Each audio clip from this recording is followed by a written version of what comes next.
across the UK, on DAB+, on YouTube, on your mobile, and on your side. This is Talk.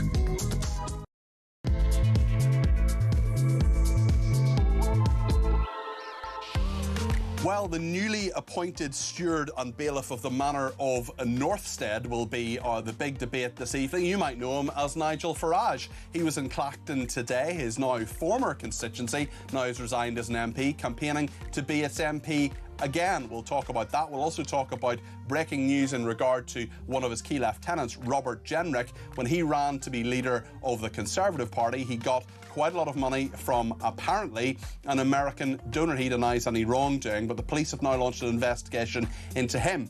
We'll talk on the show as well to a survivor of the Nova Festival massacre by Hamas terrorists. There's a really good new exhibition in London that's going to be going around the country. I was there on Saturday. We'll be talking to one of those survivors later on. We'll also be talking about other politics of the day. NATO and Starmer Never Hear Keir was there, of course, and Mastermind Lammy was sitting in for him, standing in for him at Prime Minister's Question Time. We'll talk all about that too. And what is your quibble? A new organisation has been set up for low-level things that are really quite annoying. Why are there COVID signs, for example, telling us to stay 2 metres apart? That was all over years ago. What about when you try to park and you've got to download yet another app? Small things, but things that matter. The fact that every time you go on a website, you've got to accept cookies. This goes on and on. And Quibble has been set up, a new organisation. We'll be talking to one of the founders of that. Loads to discuss. I'd love to hear what your quibble is as well. Let me know your thoughts on all these matters. As always, I'll be talking to some great guests on the Evening Exchange, but I'll also want to talk to you. 0344 499 1000 is the number to call. You can text me at 72222 with the word talk in your text. You can tweet me at talkTV, follow me at Peter Cardwell, send me a voice note, send me a WhatsApp text message, or give me a ring, all on the main number 0344 499 1000. So much to discuss here on the Evening Exchange, here on Talk. Stay with us.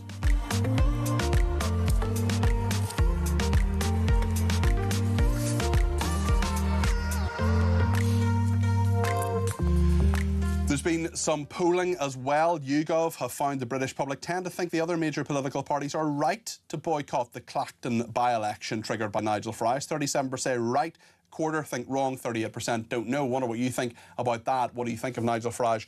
The dust is now settling on that. We'll speak to Shadow Defence Minister Mark Francois in a second about that and about what's happening at NATO. Interestingly, his party as well have responded to Labour saying they may change the law to deport that awful, evil man, Shabir Ahmed, who was head of one of the Rochdale grooming gangs. We'll talk about that throughout the show. In the meantime, I just want to play what Farage has been saying. He spoke to Sky News, who he's been criticising an awful lot for, he says, harassing his daughter. He spoke to them earlier today. This is what he said. Number one, I have nothing to apologise for at all. I haven't broken the law in any way at all, and I'm firmly of the belief, backed up by strong legal opinion, that I have not broken Parliament's rules either. However, as a result of constantly being referred and complained about, it now would appear from the media pylon and from the political party pylon that I'm guilty of virtually everything. I'm being painted out to the people in this constituency, frankly, as being a crook. Well, I tell you what, I don't think Sky News or anybody else should be my judge. I think the voters here in Clacton should have that opportunity. And as for the other parties, you know, the Conservatives got over 30,000 votes here in 2019. They don't want to stand. They know, well, you know why? Because they'd lose and lose badly. Keir Starmer wasn't in Parliament today. He was instead in Ankara at the NATO summit. Donald Trump says he thinks the ceasefire with Iran is over. That was, of course, on the lips of many people there. There's lots more to that as well. We'll be talking to the Shadow Defence Minister, Mark Francois, in a second. Let's hear from the President first. To me, I think it's over. I don't want to deal with them anymore. They're scum. You know what scum is? They're scum. They're sick people. They're led by sick people. And they're vicious, violent people. And if they had a nuclear weapon, they'd use it. As far as I'm concerned, it's over. Well, that's very interesting from the President of the United States, the Prime Minister's been speaking to. Mark Francois is the Shadow Defence Minister. We'll talk about Nigel Farage in a second. But, Mark, when you hear what President Trump is saying there, what are your hopes for peace with Iran, especially as the ceasefire now seems to have been junked, a lot of the negotiations in that regard? Well, thank you for having me on, Peter. President Trump is right. I believe if Iran ever did acquire a nuclear weapon, they would be tempted to use it. And the implications of that, not just for peace in the Middle East, but world stability, are extremely worrying. So that's why my party supported the initial strikes on Iran, to try and ensure that they never developed a nuclear weapon, and they must never, ever be allowed to develop a nuclear weapon. So where we go from here is now not absolutely clear. It looks as if Iran were playing a game of cat and mouse. They might let one tanker through the straits, then they close them again. And this deal between America and Iran was always a bit shaky, and we'll now have to see where we go from here. But look, this I think I know. You will never get long-term peace in the Middle East. You will never get the Israelis and the Arabs to live side by side in peace when you have that reign of the mullahs in Tehran. They will do everything they can to prevent that. So I hope one day, somehow, the mullahs in Iran, who, remember, killed up to 30,000 of their own people who were protesting for freedom earlier this year, I hope one day, somehow, that brutal, vicious regime will come to an end. It's interesting as well when we look at what Trump has said about Spain. He has criticised them. He says it's been very bad. They didn't help us but we didn't need the help. And interestingly, on Ukraine as well, he has said they could be allowed to manufacture Patriot missile interceptors to counter Russian ballistic missile attacks. That hasn't happened so far. Do you see the Ukrainian aspect as someone who's been there a lot, who cares a lot about that issue and has campaigned on it quite a lot? Do you see that, Mark, as progress in any way? And what do you make of the Spain question too? Well, on Spain, I think the president's had a bit of a downer on Spain for a while. On Ukraine, this is really important. You kindly said I've been there a number of times. I was there most recently in February. The Ukrainians have been they would make the point that they've been fighting a war with Russia not for 4 years, but for 12. That's longer than the First and Second World Wars combined. Their resistance against Putin has been nothing short of literally heroic. But they've had a particular problem. They're used to shooting down lots of Shahed drones, but they don't have the kit to shoot down, very high-speed Russian ballistic missiles.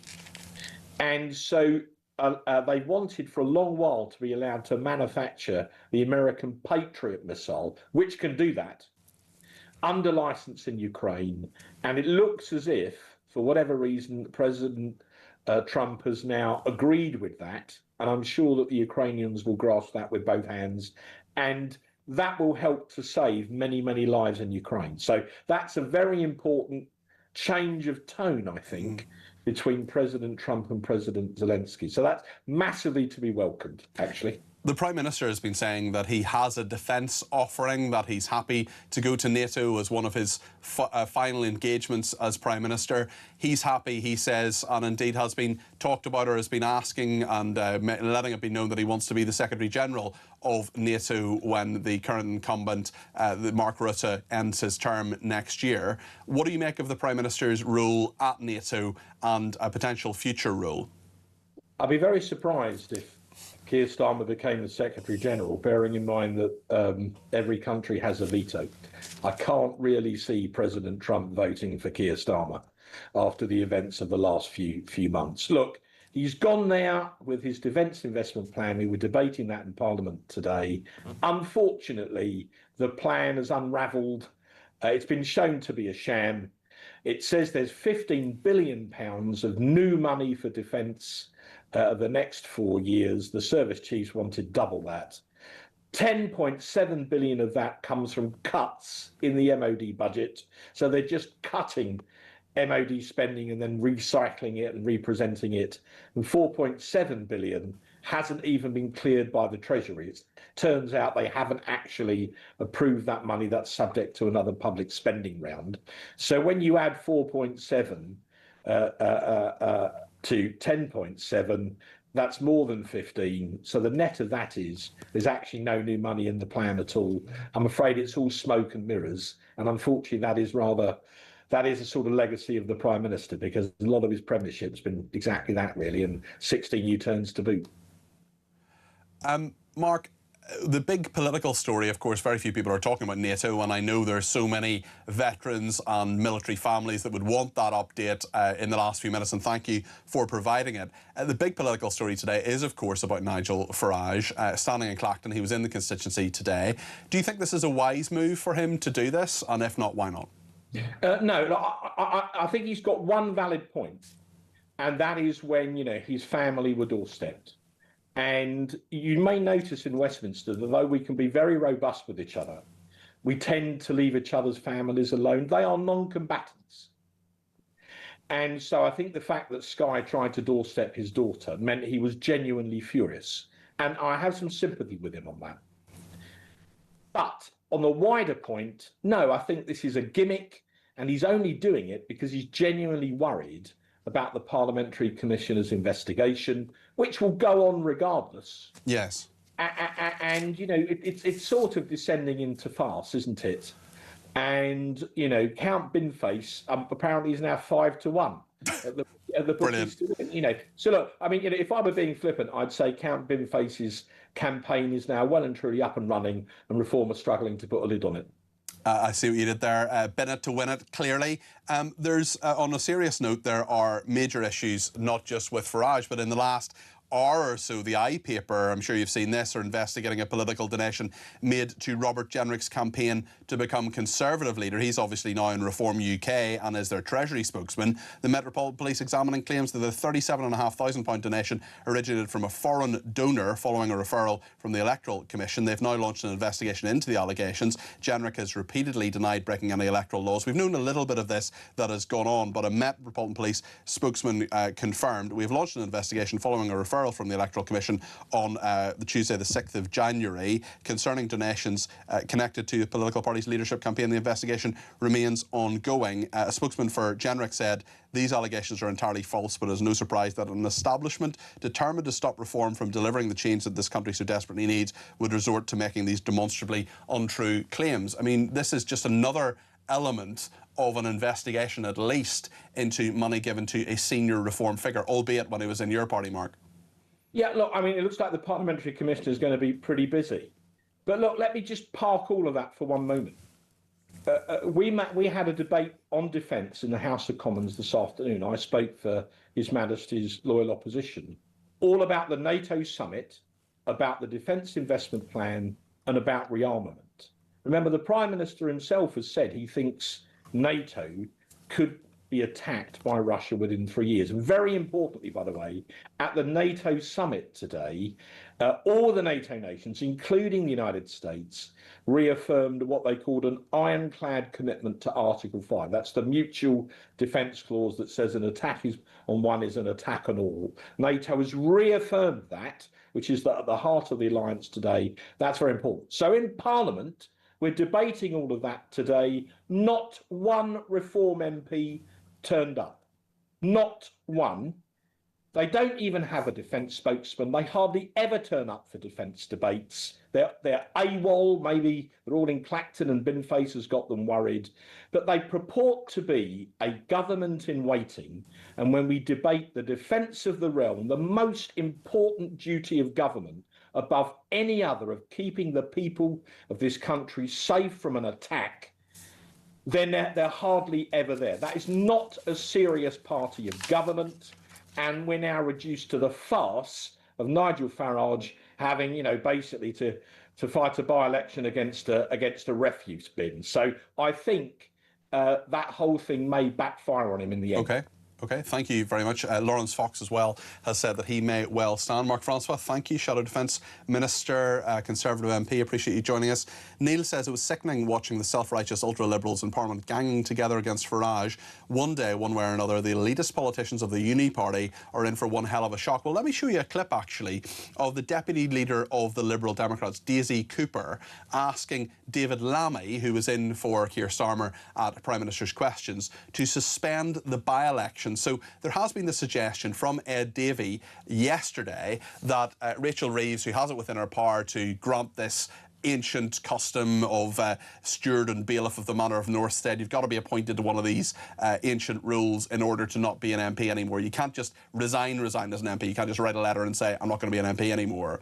So it's sort of ish in the Chancellor's gift as to whether someone can resign or not. I mean, no one's been stopped doing that since 1842, and Ed Davey was saying that it should happen. Also, Daisy Cooper asking David Lammy, filling in for Keir Starmer today at PMQs, about this. So this is what Daisy Cooper said today. Mr. Speaker, the honourable member for Clacton used to say, leave means leave.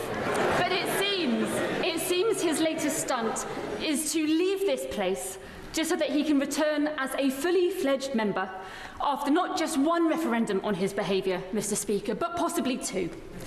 So will the Deputy Prime Minister join us in urging the Chancellor to delay the honourable member for Clacton's resignation until the investigation is complete, so the good people of Clacton have all the facts before they cast their votes? And failing that, will he support our Clacton clause so that even once the honourable member ceases to be an MP, the investigations can continue?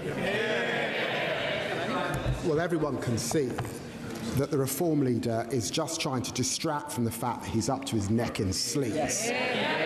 He's got serious questions to answer and he can't run away from them. Labour isn't going to be part of this circus. I hear it's the people versus the establishment, the city trader Putin admiring professional politician who's pals with crypto billionaires versus Count Binface.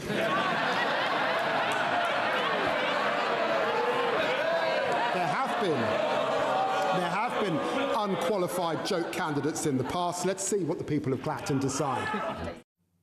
That was David Lammy responding to Daisy Cooper, the deputy leader of the Lib Dems. Within the last few minutes, Al Carnes, who is the former Armed Services Minister, I interviewed him a couple of weeks ago here on Talk. Well, he has said that he is not running against Andy Burnham. No massive shock, but he has confirmed that he will not be running against Andy Burnham. So it now looks, barring a miracle, that Andy Burnham in 2 weeks' time will be the Prime Minister. So previously there were a few people who thought they might run against him. Al Carnes was sort of the last person who was going to run against Andy Burnham. It is now 99.9% certain there won't be another challenger to Andy Burnham unless someone can get the 81 Labour MPs to go on the record to say they'll run against him. So just further confirmation essentially in the last few minutes from Al Carnes that he will not be running against Andy Burnham. So Andy Burnham, next Prime Minister, barring a miracle. I mean, who's to say what's going to happen?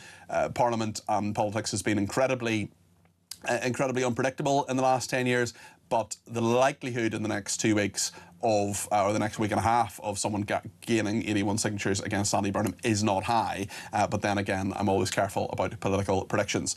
Gary says, Starmer's new Secretary-General of NATO, what a joke. He's got more chance of replacing Infantino at FIFA. Leslie says, have you seen those who will sit in judgment of Nigel? It won't be fair, says Leslie. Mick in Wallington says, oh dear, Count Binface was enjoying touring the country in his bean can. Now he has to put his money where his gob is and prove he can do what's on the tin. See what you did there.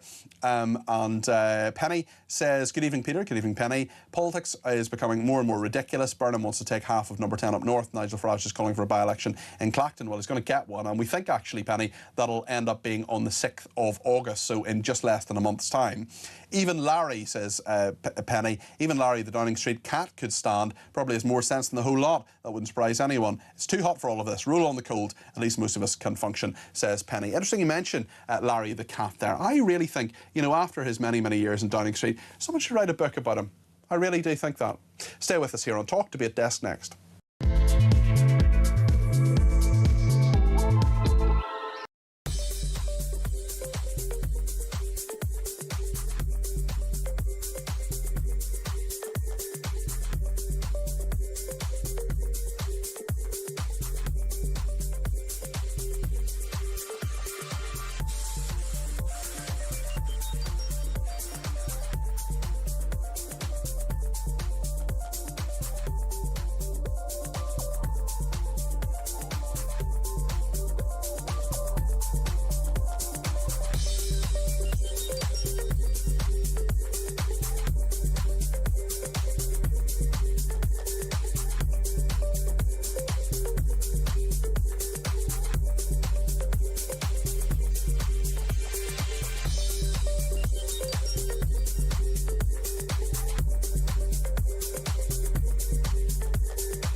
the thing that most makes me angry about Keir Starmer, talking about the need to defend our country, and he's gone out of his way to not make the tough decisions, to actually do the thing to defend our nation. It's cowardly, and I think it's treacherous. Nothing to say on immigration, nothing to say on benefits, nothing to say on jobs, nothing to say on tax. Absolutely appalling. If this is the solution the country's been waiting for, then we are in a very, very bad place. People up and down the country are asking why they are always being put second. They work every day, they get up, they pay their bills, they look after their kids, and yet the other side of the social contract is not being held up.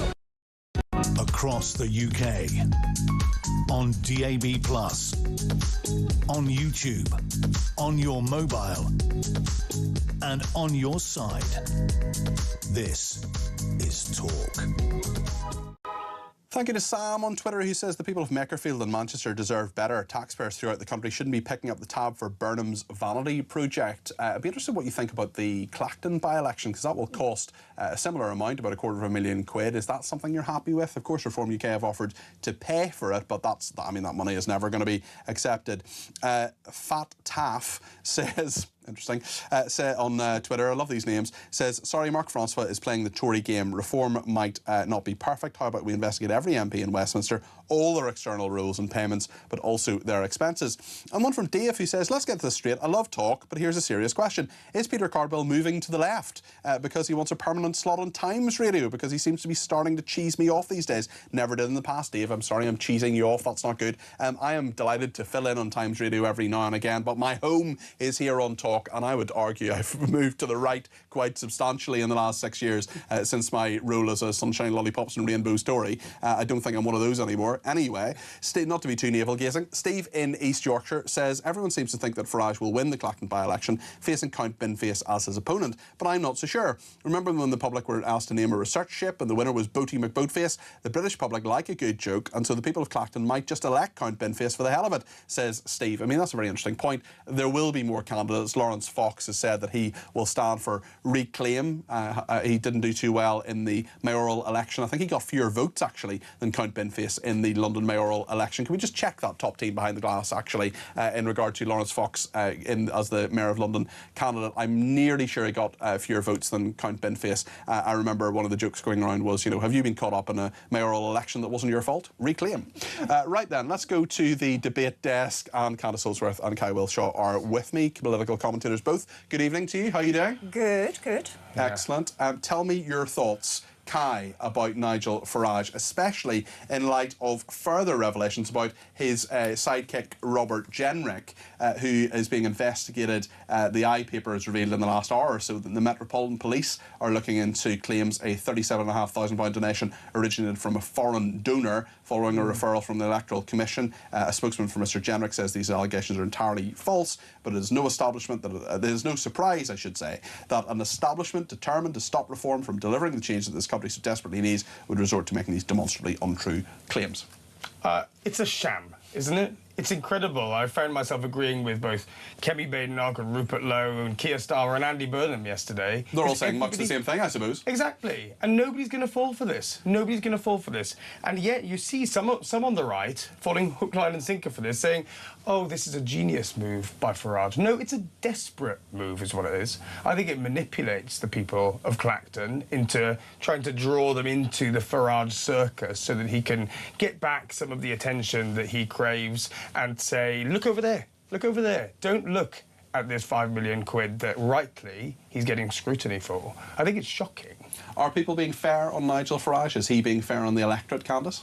I think people are paranoid because I don't know if you remember, I think it was earlier this year or last year, Dominic Cummings, the former strategist of 10 Downing Street, said that he believes that the establishment, as he calls it, will throw everything at Nigel Farage to stop him becoming Prime Minister. I mean, I agree with that. I'm not sure that necessarily means an establishment stitch-up. I think well, maybe it does, but it certainly means that there are a lot of people who don't want him to be Prime Minister. There's absolutely no doubt about that. But is this part of it? I mean, if you receive £5 million and then don't declare it. Now, Richard Tice, who I interviewed last night, Deputy Leader of Reform, says he's done nothing wrong. Nigel Farage says he's done nothing wrong.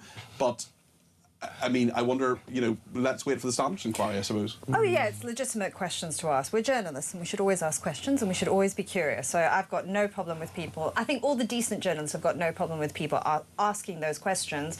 But I just think the moment of history we're in, people are absolutely paranoid. They don't trust the state. And when they hear people like Dominic Cummings, because I cannot tell you how many times people have said, oh my God, Dominic Cummings was right. When they hear people like that say that it could be a stitch-up, then they believe that it is. Yeah. I must just quickly apologise to Lawrence Fox, who received 47,634 votes in the recent London mayoral election, finishing in 6th place.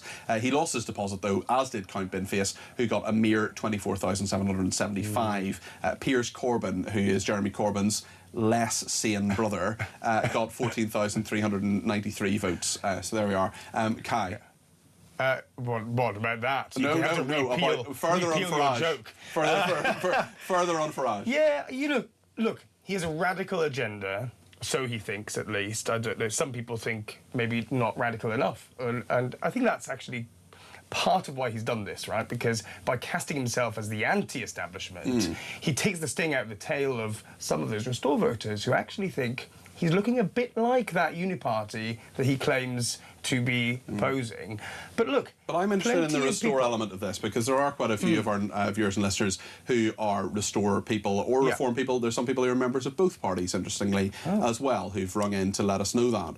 I just wonder, given that Rupert Lowe says, you know, this is crazy, we're not going to be part of this farce, let him go and do what he wants. In fact, Rupert Lowe, I think, was the first political leader to say that. I wonder who... through this, and I'd like both your perspectives on this. I'm not being cynical, I'm just wondering, who is Nigel Farage actually appealing to? So he's talking about an establishment stitch-up. He says he's a victim. He talks about the harassment of his family, which Sky News denies. We're in a situation where he's talking, I think, to his base. He's talking to the 25% of people who want to vote for him, and that's a lot of people. It's a heck of a lot of people. But nonetheless, do you really say to Conservatives, Labour, people to the left of Reform UK, vote for me? Do you really say, or is it about Restore Britain and him saying to them, this is an establishment stitch-up, I'm appealing to you? Because it's very difficult to appeal to them both. Do you see where I'm going with this? Yeah, I think it is exactly as you say. It's to his core of voters, and I worry that the people this will put off the most, actually, is, you know, if you look at the British electoral system, there's a point after 30% in the polls, isn't there, 33 or 34, where there's a tipping point and you get a stonking majority and the numbers really start to stack up. He needs that if he wants to lead this country effectively. And to do that, he has to have an outreach strategy to those maybe traditionalist Tories who might not like the negatives about Nigel Farage, but eventually might come round to him if he plays his cards right. This is not him playing his cards right. This is him confirming, drawing attention to the things that they know about Nigel Farage that they don't like. Will this just invite further scrutiny? Do you think he is playing his cards correctly, Candice? Do you know what I think could happen? I just think people could start saying a plague on all your houses. I mean, my read of the situation is people are just starting to get a bit cynical about politics and politicians, and they're like, oh God, another by-election. They just think it's endless drama. Well, it was interesting. There was a caller last night who really, I think her name was Lynn, and she really illustrated things to me, because she said, look, I know you're doing a political programme and you're talking about all the politics and all the rest, but I just don't really get this. Can you explain this to me? And I thought, if we were, you know, an hour and a half into the programme and Lynn didn't really understand, you know, hard-working, good person who's phoned our show a number of times, says, I don't really get this. And then I thought, she actually made me think. She think, hold on, do I get this? I know what's happened. I know we're talking about this, but do I understand why he's done it? And I'm not sure I do, actually. I'm not sure that is clear. It's clear from Nigel Farage saying the establishment's against me, but do people buy into that? I wonder. Yes, I think what he's trying to do is he's trying to say it's not about my political opponents, it's not about people within the state deciding whether or not I should be an MP, it's the people of Clacton. But they already have decided. They've decided already. He has a healthy majority. There are very few people in Clacton saying he wasn't elected fair and square. I know, this is the thing, and I don't know, the mood to me has shifted in the country. You know, I think for a lot of Westminster obsessives who love all the game playing, I count myself as one of them, But for people outside of that, they are just like, oh my God, this country, like, because we've had 6 prime ministers in 10 years. People feel their living standards are dropping. Everything just seems chaotic and dysfunctional. And they've had enough of it. And they're going to start switching off from it. Most people do not go in for this level of political drama. They don't get anything out of it.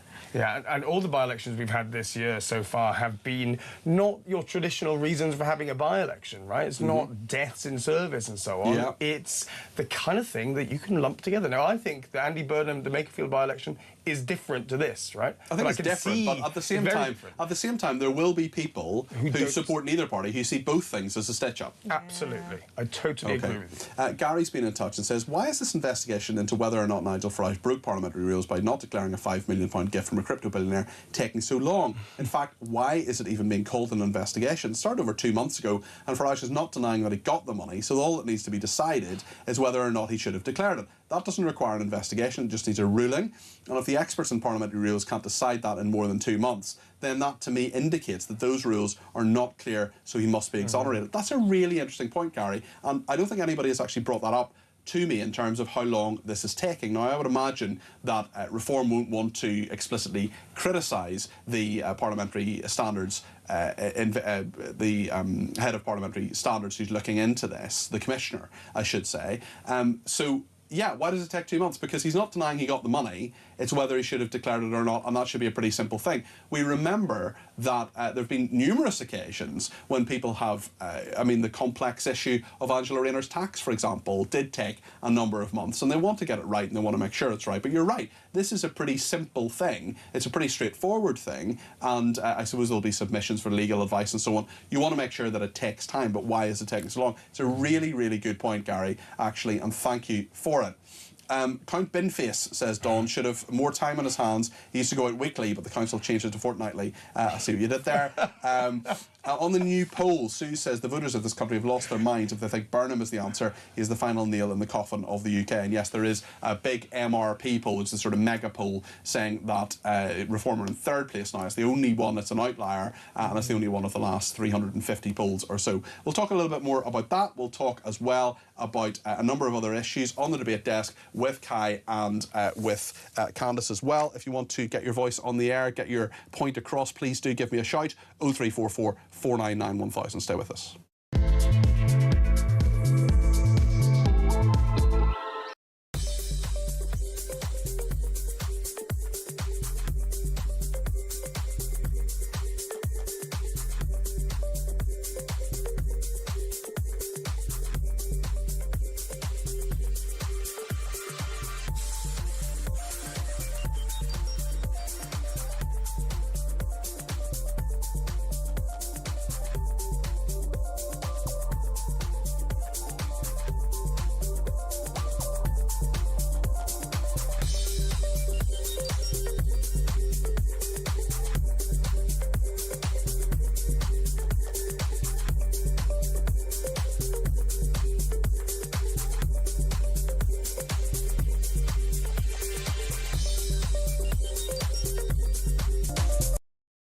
Across the UK, on DAB+, on YouTube, on your mobile, and on your side.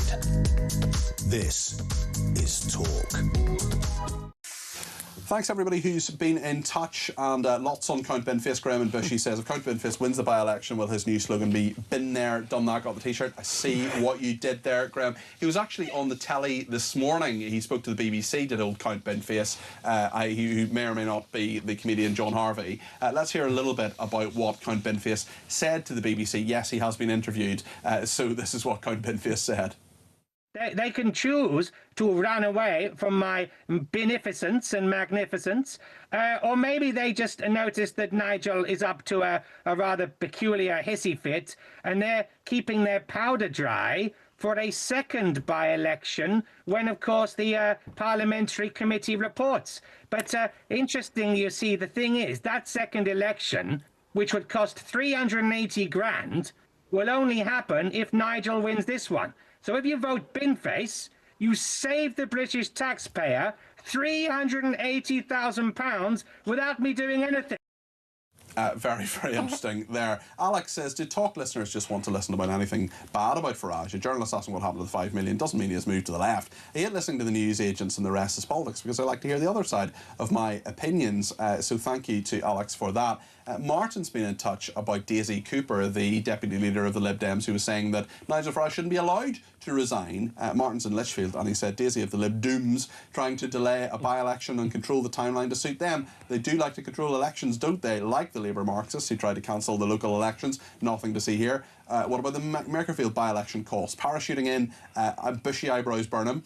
How much did that cost? An unelected Prime Minister with no mandate. Where is the outrage? Well, believe me, there is some outrage. And actually on tax as well, Steve says, good evening, Peter. Good show as always. Thanks, Steve. Good evening to you. You rightly mentioned the taxpayers will have to pay for the vanity programmes of both Burnham and Farage. However, the equivalence ceases when one factors in the cost of Manchester mayoral election. Not a criticism, just saying keep up the good work. That is a very good point, Steve, and I hadn't quite considered that. Another big issue is not just the cost of the Manchester mayoral by-election, which is on at the moment, but also the fact that the Office of Budgetary Responsibility has told Andy Burnham and the country generally that to stand still, not to do new stuff, to stand still, we need 120 billion extra quid, and we know where that's going to come from. It's going to come from you and me.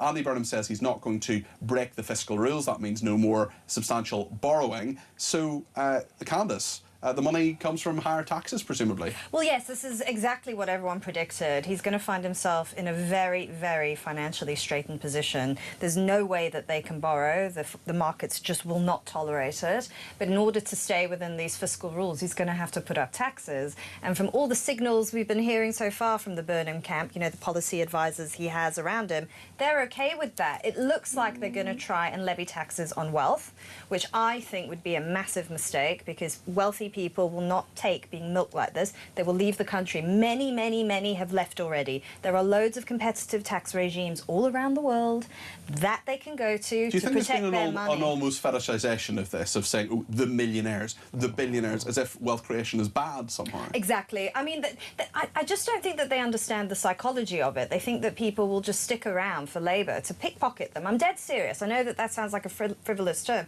but especially when they see what their money is going on. I mean, it's going on insane welfare spending. The government is not spending responsibly. But you've got a lot of people, Kai, don't you, who don't pay income tax. There are more people, more and more people who don't pay income tax. So is tax and the level of tax, you're going to get, you know, rich people who pay a lot of tax are going to be annoyed about it anyway. Does this become a major live political issue, or does it become another us versus them, oh, rich people whinging? I think it needs to become a live issue, and I'd welcome that. It's been so long since we've discussed sort of meaty policy discussions in this country, because you get into trouble for saying things like abolishing the triple lock. It has to happen. I'm sorry, I get in trouble for it every single time I say it. Andy Burnham says you're wrong. I know. He's not going to do it. As does Nigel Farage, who claims he's a radical. But it's interesting when people leave politics, they say it's unsustainable. Jeremy Hunt says it's unsustainable. Loads of ex-politicians and people who don't have to go to the polls.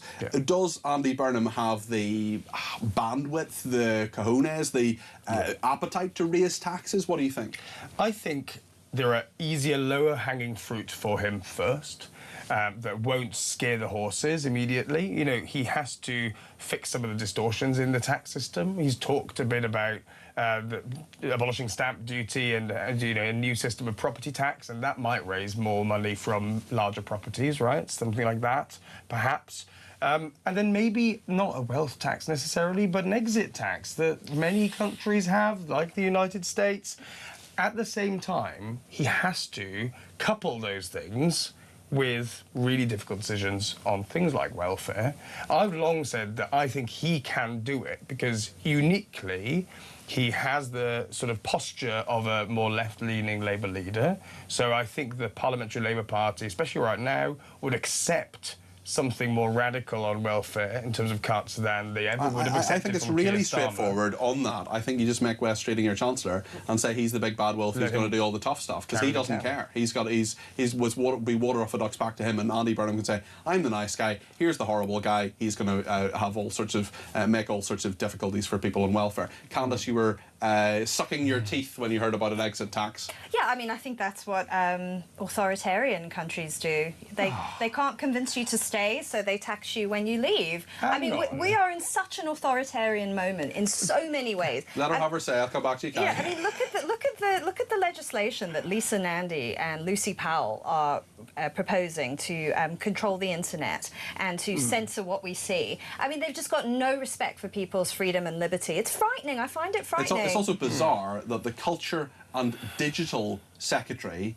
who is, of course, Lisa Nandy, has left one of the biggest platforms in the world saying, sorry, it's all a bit difficult. And she's actually in charge of overseeing the regulation of that in this country. It's a bit like the Health Secretary saying, sorry, the NHS waiting lists are too long, I'm going to go privately. It's a very, very weird thing. Kai, you had some points to make about what Candice was saying there. Yeah, I mean, let's not lump all those things together. I agree that they're getting a bit excited about regulating digital platforms in a way that is unbecoming and is authoritarian. What is not authoritarian about an exit tax, for instance, is creating a country where you can create the conditions for a company to flourish and do exceptionally well, and for the fruits of that to be shipped off to another country. We've done it so much here. We do it so badly, where we grow UK tech companies to a certain size, and then people disappear. What needs to happen is we need to create an enabling environment here, and then if people do leave, then we have at least we reap some of the profits from that. That's an entirely consistent position. Lots of countries in the world do the same. I think if you want to create the deep sort of capital markets that you find in the US, for instance, which is why entrepreneurs in this country often move to the US so that they can raise the big sums of money, is you have to drop taxes. The government has to get out of the way. You have to completely deregulate. I mean, it is so hard to build a successful business. It is so difficult, and you can only do it when you don't have loads of obstacles in your way, and people feel it, right? That they're just like, I live in a country where people don't want to build. And I have people telling me as a business person what I should do when they've never built anything in their lives. Yeah, we'll talk as well about the social contract in a minute or two. I just want to get your take your temperature on what is happening with the Rochdale rapist, the person who was very much in charge of one of those horrendous rape gangs. Pakistan now setting out its own demands for taking back the Rochdale rapist. The government thinking of changing the law on this. The Conservatives say it was their idea originally, leading calls for his deportation. Shabar Ahmed's crimes were vile, says the Shadow Home Secretary Chris Philp, and he must be urgently deported to Pakistan. When you look at what Pakistan actually want to do and are saying, they are being, a bit difficult about this, and they're saying, for example, that political dissidents that should be extradited from the UK in exchange for the deportation. They're talking about respecting the issues that matter to Pakistan rather than resorting to arm twisting and threats to return Shabar Ahmed, who's a child rapist, of course, to Pakistan. He was released from prison last week. The 73-year-old served 14 years of a 22-year sentence for 30 child rape offences. He can't be returned to Pakistan despite being stripped of his UK citizenship because of the Immigration Act 1971, exempting Commonwealth citizens who came to Britain before 1973. What should happen here, Candice? Oh, well, I think we need to get tough with Pakistan. I can tell you right now, if there were loads of British people in Pakistan committing the sort of crimes he has committed, I mean, they would get a much more severe punishment. I mean, you can get the death penalty for rape in Pakistan. They would never tolerate this, never in a million years. And I think that we need to look at harsher measures. I think we need to look at restricting visas, for instance, even saying that we won't give them any foreign aid. We should not tolerate this. OK. Kai? What... Big pause. What Pakistan have said is quite reasonable. If you read this quote, right, these demands are being made about somebody who is now 75, has spent more than 60 years in your country. And this guy also has denounced his Pakistani heritage and citizenship, right? Yeah. He's been stripped of his British citizenship. How is he our national when he is actually not our national? This is arrogance. It is arrogance. And by the way, what it shows about the right wing of British politics is this silver bullet mentality that you could, it's mass deportations, you get rid of all these people. That's not how the world works. Well, this isn't a mass deportation, it's specifically a foreign criminal, and had he come, but hold on, had he come to this country literally 2 or 3 years later, there would be no issue. No, I know. It's a total pickle. It's difficult, but that is the reality. Mass deportations will be even more difficult because there's thousands of cases like this, and we have to accept that every country we talk about doing mass deportations to have their own national politics, their own political parties that are vying for attention, their own demands on British soft power and hard power. Now, I have sympathy for the idea that let's use our hard power in a way that Donald Trump does, right? Let's be muscular in our approach. But where does that leave us? Does that leave us out there on our own? We can't equally talk about being an outward-looking Britain that needs to work with other countries rather than having to choose between the US and the EU, for instance. We can't both think that and also use our hard power with every country. It comes into Shamima Begum and other cases as well. We have leverage when it comes to Pakistan. We have trade links. We can be, we take a lot of their people and have taken asylum seekers at various points. Surely we can be a bit more muscular here and say, look, we're helping you, time you helped us. Yeah, tax remittances, all the remittances that get sent over to Pakistan from Pakistani nationals living in Britain. I mean, I'm telling you now, if we curtailed visas, I don't think people would complain about that. People already think that immigration levels are too high. And the foreign aid as well. People think the foreign aid budget is being wasted. I think it would be a win-win. OK. Kai, you have caused consternation amongst the ranks of talk viewers and listeners. 2 messages to read you. Richard says, why don't I just keep paying more taxes to migrants? Oops, you're not allowed to mention that, are you? But yes, keep paying ideological taxes for muppets like Kai, for foreign scroungers. Have a great evening. Another person, Gary, says, how many successful businesses has Kai run? None. OK. I've never been to Iraq. There's still time. I've never been to Iraq, but I have opinions on Iraq as well, so he's entitled to his opinion, is what I always say. But there is a more serious point about the Labour front bench having not run businesses, telling people how to run businesses, essentially, and that is an issue. Yeah, no, totally. The Tories were much better at finding talent, and Reform have talked about needing people from the business community. Yeah. I would caution that we don't want to get into a situation where that is the be-all and end-all, because sometimes business leaders are actually the worst people. Well, sometimes to be politicians. Well, yeah, I mean, being a politician is a very, very different skill set. It's different with someone like James Timpson, who's the prisons minister, I think. But I think, for example, who was that guy around the CBI, Digby Jones? I don't think that quite worked, actually, in terms of him being a minister. But there we are. That was back in the GOAT days, the government of all the talents. Well, we'll have a debate desk of all the talents continuing in just a second here on Talk. And please do let me know your thoughts on anything that Kai and Candice, or indeed I have said. 0344 499 1000. Stay with us.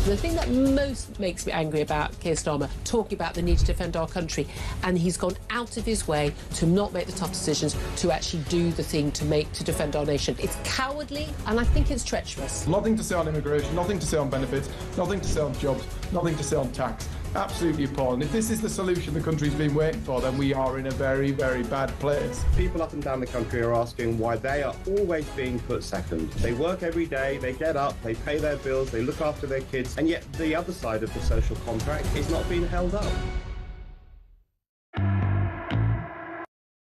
Across the UK, on DAB+, on YouTube, on your mobile, and on your side. This is Talk. Ernie has been in touch and says, hi Peter, it wouldn't surprise me if the British people vote for the bin man for a laugh, just to see him asking Andy Burnham a few questions and watching Andy having to talk rubbish to him. It's a British thing and it would confine Farage to the dustbin forever. See what you did there, Ernie. Well, it's interesting, Hangus the monkey was a joke candidate for Mayor of Hartlepool back in the day when 9 out of 11 parts of England that were offered regional mayors said no, but Hartlepool said yes, Manchester said yes, and I think, there was certainly Birmingham, West Midlands said yes, a few others did as well at various points. But anyway, this guy was the mascot of Hartlepool FC, called Hangus because it's a myth, but 300 years ago, a monkey from a ship was washed up on the shores of Hartlepool. Apparently, I mean, the myth, it's total myth, it's total legend. People in Hartlepool mistook him for a Frenchman and hanged the monkey. So Hangus the monkey, like Angus, but Hangus, was the mascot of Hartlepool FC. The man playing Hangus then ran to be Mayor of Hartlepool and won. His only manifesto pledge was that he would give every child in Hartlepool a banana. Then he got into office, took off the costume and said there's no money for the bananas. So yet another politician who made a promise he couldn't keep. Can't even trust Hangus the monkey. Joe in Willoughby in East Yorkshire says, what about the doctors leaving for Australia for more money? Will they accept an exit tax? Very interesting. George says, with tactical voting, it will probably be the first time Count Binface won't lose his deposit. You also mentioned a book about Larry. That would just be a catalogue. See what you did there. He is the chief political animal. Adrian in Wiltshire says, all of this regarding reform started around the time of the by-election with Burnham. Is this a diversion? So when he becomes Prime Minister, he then calls a snap election with reform, suffering from all this bad press. Gary says, my own thoughts on why this investigation into Farage is taking so long. It's because the establishment want to hang him out to dry for as long as possible to maximise the political mileage from this whole affair. And please, Peter, don't tell us that this is an independent inquiry. Everyone in Westminster and Whitehall has an agenda. Everybody is on a promise for producing the right result. Well, I'm sure that Daniel Greenberg, the Parliamentary Commissioner for Standards, would argue that it was an independent inquiry, but I don't think I'm going to convince you on that one, Gary. Martin says, your guest earlier complained about Reform MPs didn't turn up for debate. They have only 8 MPs. How many Labour MPs didn't turn up, says Mo in the north of England. So thank you for that. Right then, let's talk a little bit about the social contract. The social contract is broken, a study has found. This is a very, very interesting one because there are a big report out talking about the social contract. What do you make of this, Candice? What's your thoughts on this? Yeah, I think we're living through a time of crisis. Things are very fractious. You always hear of the reports on things like the way that Gen Z, for instance, view democracy, and they think it doesn't work, and they would actually love to have someone more authoritarian come in and just fix everything, because their formative years were through the years when everything felt broken, so they think everything just needs to be fixed. We all know that there are all kinds of things going on online, for instance, you know, the online debates, discourse, the narrative being manipulated by bad actors from other countries.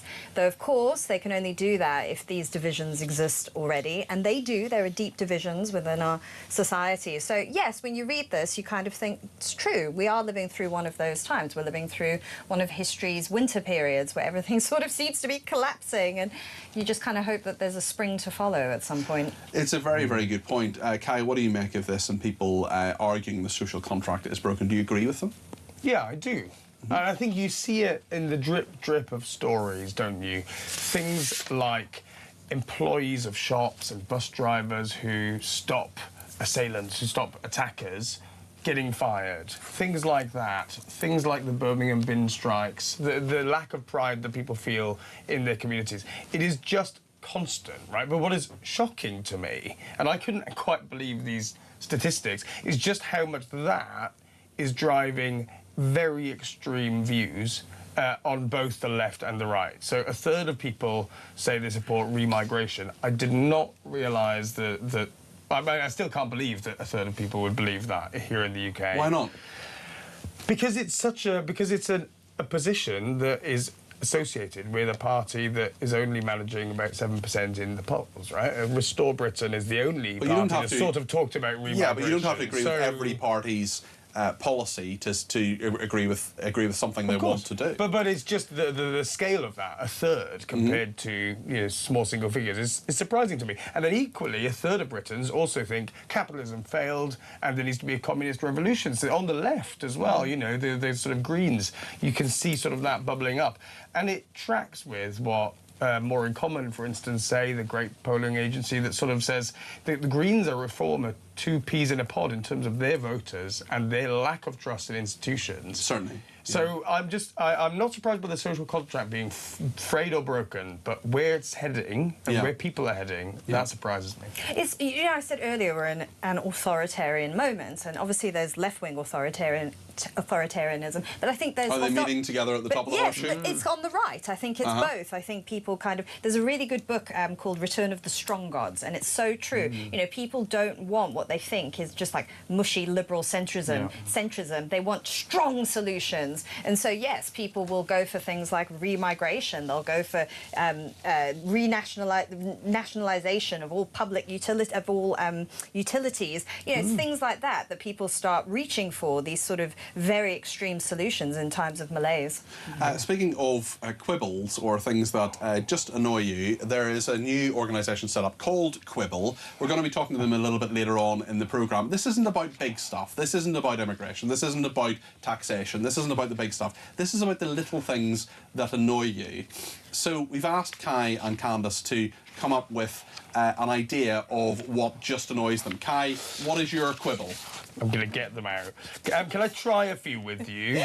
Because I'm not sure if some of them count. Walking slowly, I think we all agree, very annoying. Some people on the pavements, like, of course, in London, on the escalators, there's a two-track system. I would argue that implementing that in central London... So people walking too slowly? Yeah. Travellators on the street? In particular, Spanish tourists, right. I have to say. OK. I mean, it's always why them. Spanish specifically? It's just facts. OK. Look, if you don't know, you don't know. Pub queuing. There's never any system, right? And so if the bartender... You don't want to queue at the pub, though, No, I know. At the bar. But bear with me. If the bartender doesn't know the order in which everybody came, then you have to trust the person who's standing next to you or just one over. But that's there has to be a system. Well, I'm happy with the system as it is already. It's a trust system. The producers say that their quibble is guests who don't tell them their quibble until 10 minutes before the programme. Candace, what's your quibble? Black wheelie bins outside every house, on every street, all across the country. It's just like the uglification of British streets. They're just like little Daleks. That's how someone described them to me So just the once. bins themselves? Would you be happier with smaller bins, different coloured bins? Pink bins? Yes, well, bins that are more aesthetically pleasing. But the problem is the planning laws, so you can't build things that can house your bins. Instead, you have to have these ugly wheelie bins. They drive me mad. And also, pushing a pram around them. I hate that I have to walk into the road and around all these wheelie bins. They're ugly to look at. They make, I mean, they're depressing. And two, they get in the way. They clog up the streets. I am obsessed with language. As people know, I have all sorts of quibbles about people using decimate when it doesn't mean reduced by a tenth, for example. They should definitely lower that. Also, I do think when you see COVID signs now, when you see stuff with COVID, when they say like keep 2 meters away, no, I'll get close. Still see them. Weather forecasters in general. Don't get me started on weather forecasters. Not Joe Wheeler, because I love Joe Wheeler. Not John Hammond, because I love John Hammond. And there's some other woman called Sarah, who's like a sidekick of John Hammond, who I also like as well. She's been on. She's great. Basically, every other weather forecaster, when they say, you know, do wrap up warm, do bring a brolly. No. I'll get wet. I'll get hypothermia if I want to. It's no concern of yours. Yes. Not a weather advisor. No. I've got loads of others, but exponentially, the use of exponentially when it's not exponential. They use that for everything. Management stuff like, you know, reaching out or circle back or whatever, all that kind of nonsense. Although, you know, can we double click on that? That's disgusting. Can we double click on that to look deeper into? Oh no, I've never heard that before. Listen, lots more. Send them in. 0344 499 1000. Thanks to Kai and Candace. Stay with us.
across the UK.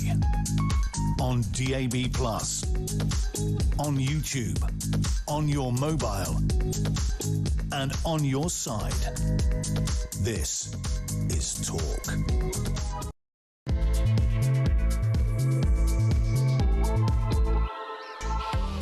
Thanks for sending in your quibbles. Alicia has said that her quibble is misuse of the apostrophe. Another one from Nat says, let me be absolutely clear, is her quibble. There are loads of phrases I don't like. When politicians say they deliver on things. No, you just deliver. Meet with. Don't get me started on meet with. I'm going to meet with him. No, you're not. You're just going to meet him. That's all you're going to do.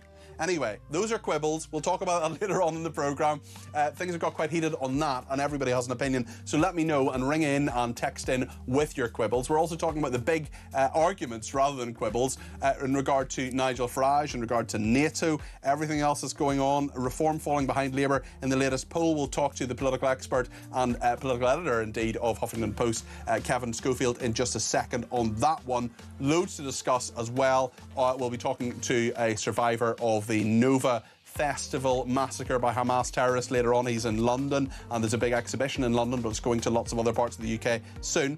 Most British people believe the social contract is broken. What do you think about that? And a huge victory for the UK's free press as humiliated Prince Harry suffers a crushing High Court defeat. We'll be speaking to one of the witnesses in that case, a journalist herself. So much to discuss this evening. Let me know your thoughts. 0344 499 1000 is the number to call. You can text me 87222 with the word talk in your text. You can tweet me at talkTV, follow me at Peter Cardwell, send me a WhatsApp text message, send me a WhatsApp voice note if you would. I'd love to hear those. You can also give me a ring on 0344 499 1000, of course. Lots to discuss between now and 10. Stay with us here in the Evening Exchange.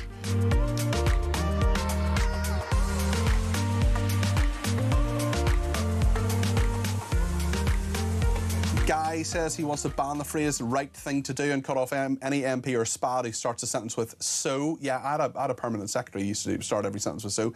Nick says, I hate it when people start a conversation using the word listen. Even you said, Peter, and so does Jeremy Kyle on the morning show. It is extremely rude. Listen, Nick, no, I will try not to use it. I will be very careful when it comes to that. Although, listen, just did it. Didn't even mean to do it. Honestly, I promise you didn't need to do it. In a 3-hour show, there are going to be things I say that you're not going to like. So many other points on more serious points as well. Let's just get an update on what Nigel Farage is saying today. He was in Clacton. It was his constituency until today. He's now not an MP anymore. In fact, he is steward of and Baron of the Manor of Northstead, one of these historical positions to which he is now appointed, and he was no longer an MP. Instead, he is campaigning in Clacton for a by-election his party says will be on the 6th of August, so less than a month away. I think we can expect, given the breaking news this evening, that Al Carnes will not be standing against Andy Burnham, that Andy Burnham will be Prime Minister. By that stage, things will be different politically. But for Nigel Farage, the battle starts today. This is what he had to say earlier. Number one, I have nothing to apologise for at all. I haven't broken the law in any way at all, and I'm firmly of the belief, backed up by strong legal opinion, that I have not broken Parliament's rules either. However, as a result of constantly being referred and complained about, it now would appear from the media pylon and from the political party pylon that I'm guilty of virtually everything. I'm being painted out to the people in this constituency, frankly, as being a crook. Well, I tell you what, I don't think Sky News or anybody else should be my judge. I think the voters here in Clacton should have that opportunity. And as for the other parties, you know, the Conservatives got over 30,000 votes here in 2019. They don't want to stand. They know, well, you know why? Because they'd lose and lose badly.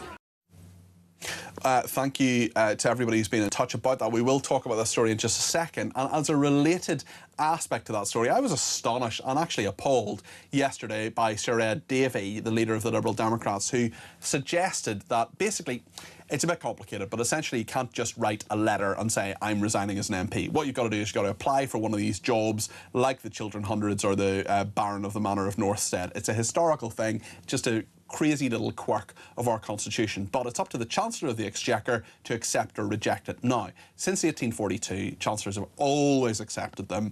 I've always said, you want to resign as MP, that's fine, we'll call a by-election, fine, or alternatively, you know, someone dies so a by-election is called or for whatever other reason. The point is that the Lib Dems were saying, Sir Ed Davey was actually suggesting that Rachel Reeves deny Nigel Farage's attempt to resign. And then Daisy Cooper, Ed Davies' deputy, at Prime Minister's Questions today, it was the Deputy Prime Minister, mastermind himself, David Lammy, was standing in for Keir, Never Hear Keir, who's off to NATO. Daisy Cooper said this to Lammy. Mr. Speaker, the honourable member for Clacton used to say, leave means leave. But it seems his latest stunt is to leave this place just so that he can return as a fully fledged member after not just one referendum on his behaviour, Mr. Speaker, but possibly two.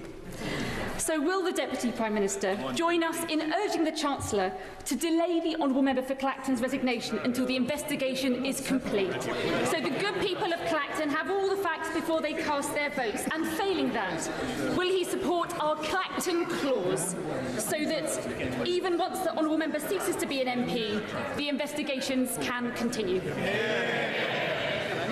Well, everyone can see that the Reform leader is just trying to distract from the fact that he's up to his neck in sleep. Yes.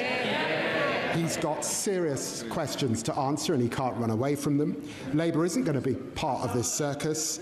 I hear it's the people versus the establishment, the city trader Putin admiring professional politician who's pals with crypto billionaires versus Count Binface.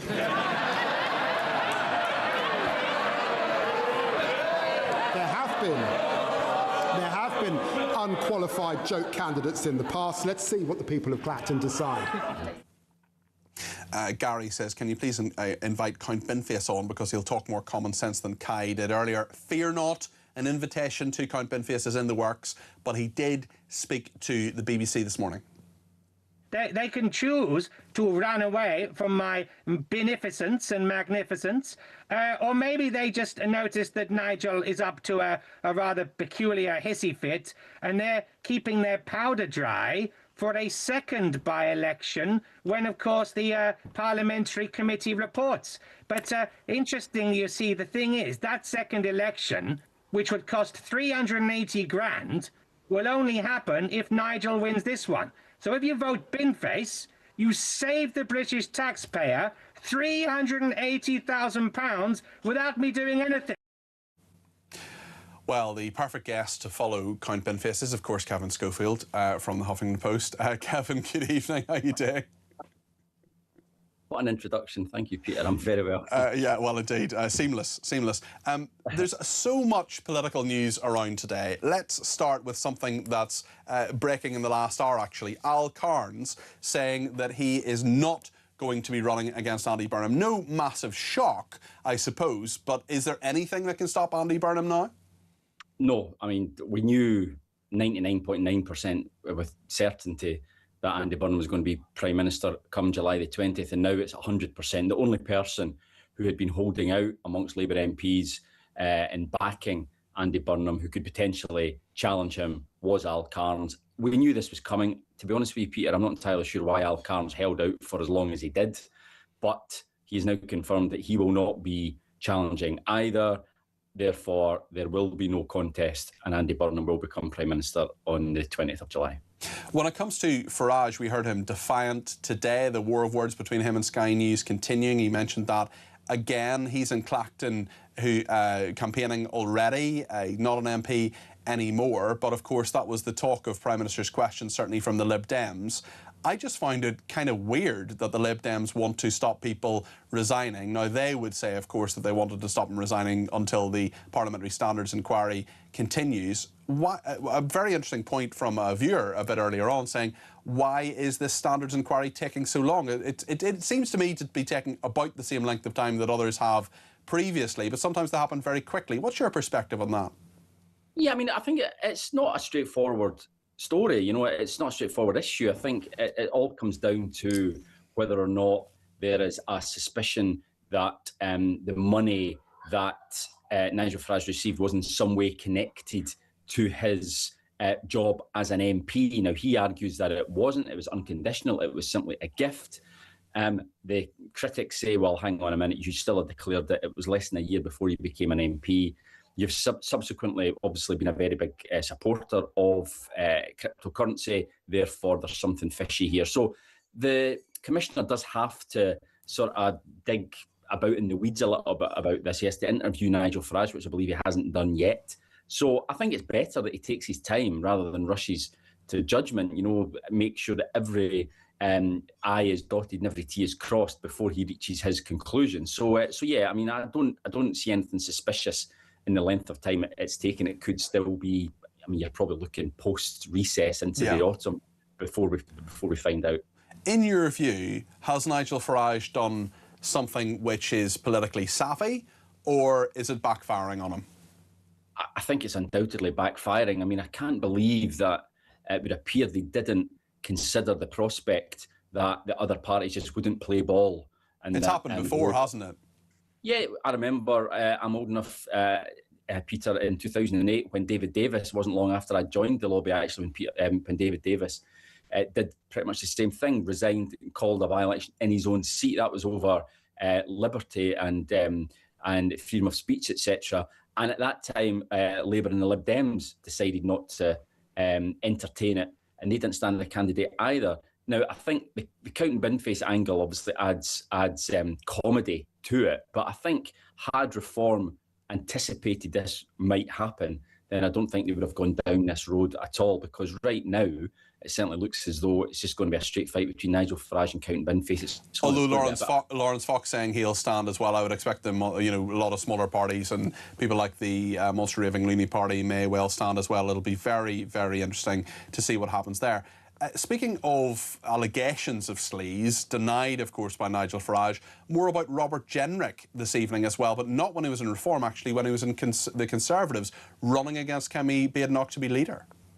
Yeah, it was a donation of around £40,000 that he received as part of his unsuccessful leadership campaign. Now, that has been investigated, and now it has been passed to the police by the Electoral Commission for them to investigate. So clearly a suspicion of something a little bit dodgy, frankly. Now, no doubt Robert Jenrick would deny that, and it's an allegation at the moment. It's not a fact, but the fact that it's been passed to the police would suggest that there is maybe something certainly worth investigating, and it's just another distraction that I think Reform could well live without. I just want to ask you as well about something at Prime Minister's Questions today. I found James Cleverly, I know James Cleverly, and I just have to be open and honest about that. I've interviewed him many times, but I kind of know him on a personal level as well. I wouldn't say we're friends, but I think he was certainly quite impressive today. His tone was right against David Lammy, and this big issue about prisoners being let out was a big issue at PMQ. So let's just have a look at this clip. We all know that releasing dangerous criminals on purpose is the wrong thing. We're not content with doing that. He is hell-bent on releasing dangerous criminals by accident. Yep. Last year, in response to the questions from my right honourable friend, the member for South Suffolk, he claimed that under Labour he had got a grip of accidental releases. Yet we now know there have been more accidental releases in the last 2 years than in the entirety of the last Parliament. So I give him another chance. Will he apologise to the country for his abject failure at keeping prisoners in prison where they belong? I've got to say, this is rich coming from the honourable gentleman. Exactly. They had 14 long years in power. They wrecked neighbourhood policing. He was Home Secretary. Prisons were at bursting point. That's why they called the general election. Exactly. And they let out offenders in secret. Yeah. And that is why we have the Sentencing Act that passed through this House and the House of Lords. What we're doing is we are getting thousands more bobbies on the beat. We're toughening up probation. They decimated it. And we have to have the space to knock up dangerous criminals. That's why we passed the sentencing bill. Joanna in Salisbury's been in touch about this, Kevin, and says, hi, Cardi P. David Lammy at PMQ's 50,000 prisoners let out early in 2 years. Originally, they said they would not let out paedophiles, rapists or murderers early. Apart from the fact Lammy was unapologetic, it seems there are no other prisoners they can let out. One brutal rapist, shockingly, only has served 2 years of a 9-year sentence. Just think how bad he was to get 9 years in the first place. And his terrified victim, Jade Belgrove. I mean, this is causing real consternation. Clearly, the Conservatives needed to build more prison places and didn't. But Labour and the Justice Secretary, David Lammy, also the Deputy Prime Minister, getting in the neck today. Yeah, I didn't think he struck the right tone at all. I thought maybe a little bit of humility, an apology would have been in order, and that's not an admission of guilt. You know, you can acknowledge that there are people who will be understandably incredibly hurt and probably a little bit frightened at this happening. But he went on the attack, whereas, as you say, James Cleverly, I think, came across as quite measured, in control. He wasn't hysterical or anything like that. He was across his brief. And David Lammy was more interested in scoring political points. I just didn't think he really struck the right tone at all. And just finally, Prime Minister at NATO, obviously Donald Trump making lots of different noises there and criticising Iran and so on. What sort of impact has the Prime Minister had over there, Kevin? Or is this just simply part of his farewell tour? He won't be Prime Minister in 12 days' time.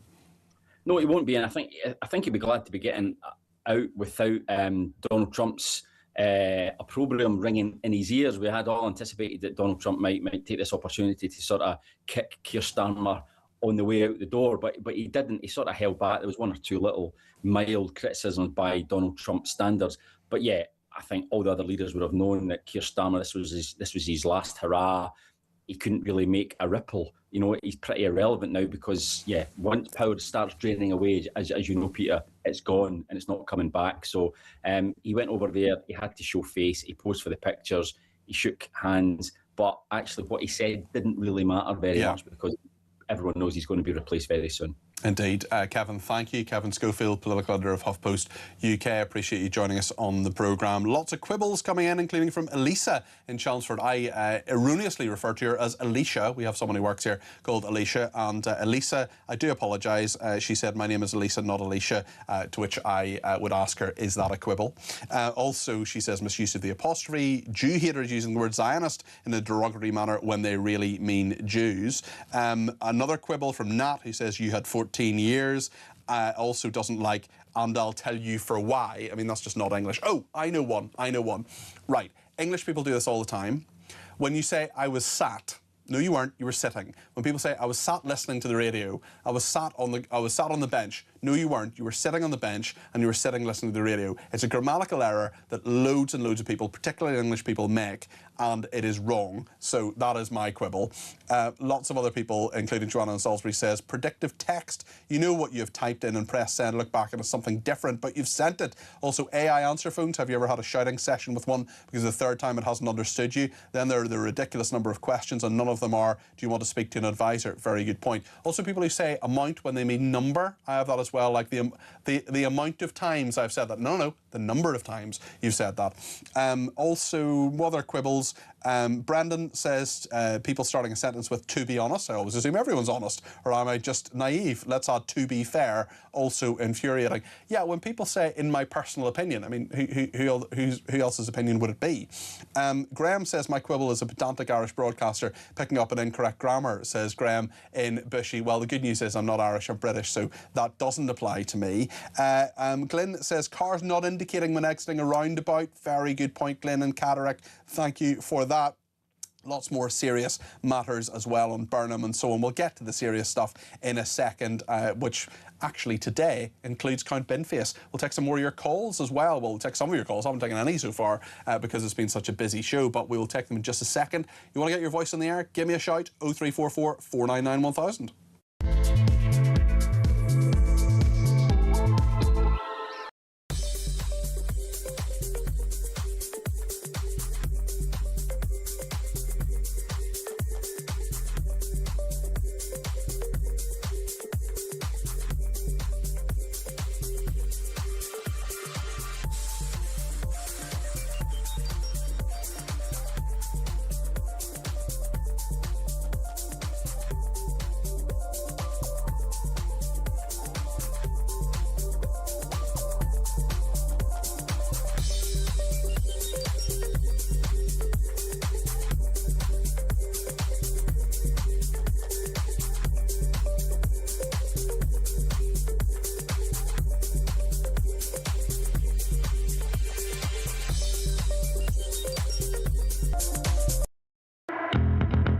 the thing that most makes me angry about Keir Starmer, talking about the need to defend our country, and he's gone out of his way to not make the tough decisions, to actually do the thing to defend our nation. It's cowardly, and I think it's treacherous. Nothing to say on immigration, nothing to say on benefits, nothing to say on jobs, nothing to say on tax. Absolutely appalling. If this is the solution the country's been waiting for, then we are in a very, very bad place. People up and down the country are asking why they are always being put second. They work every day, they get up, they pay their bills, they look after their kids, and yet the other side of the social contract is not being held up.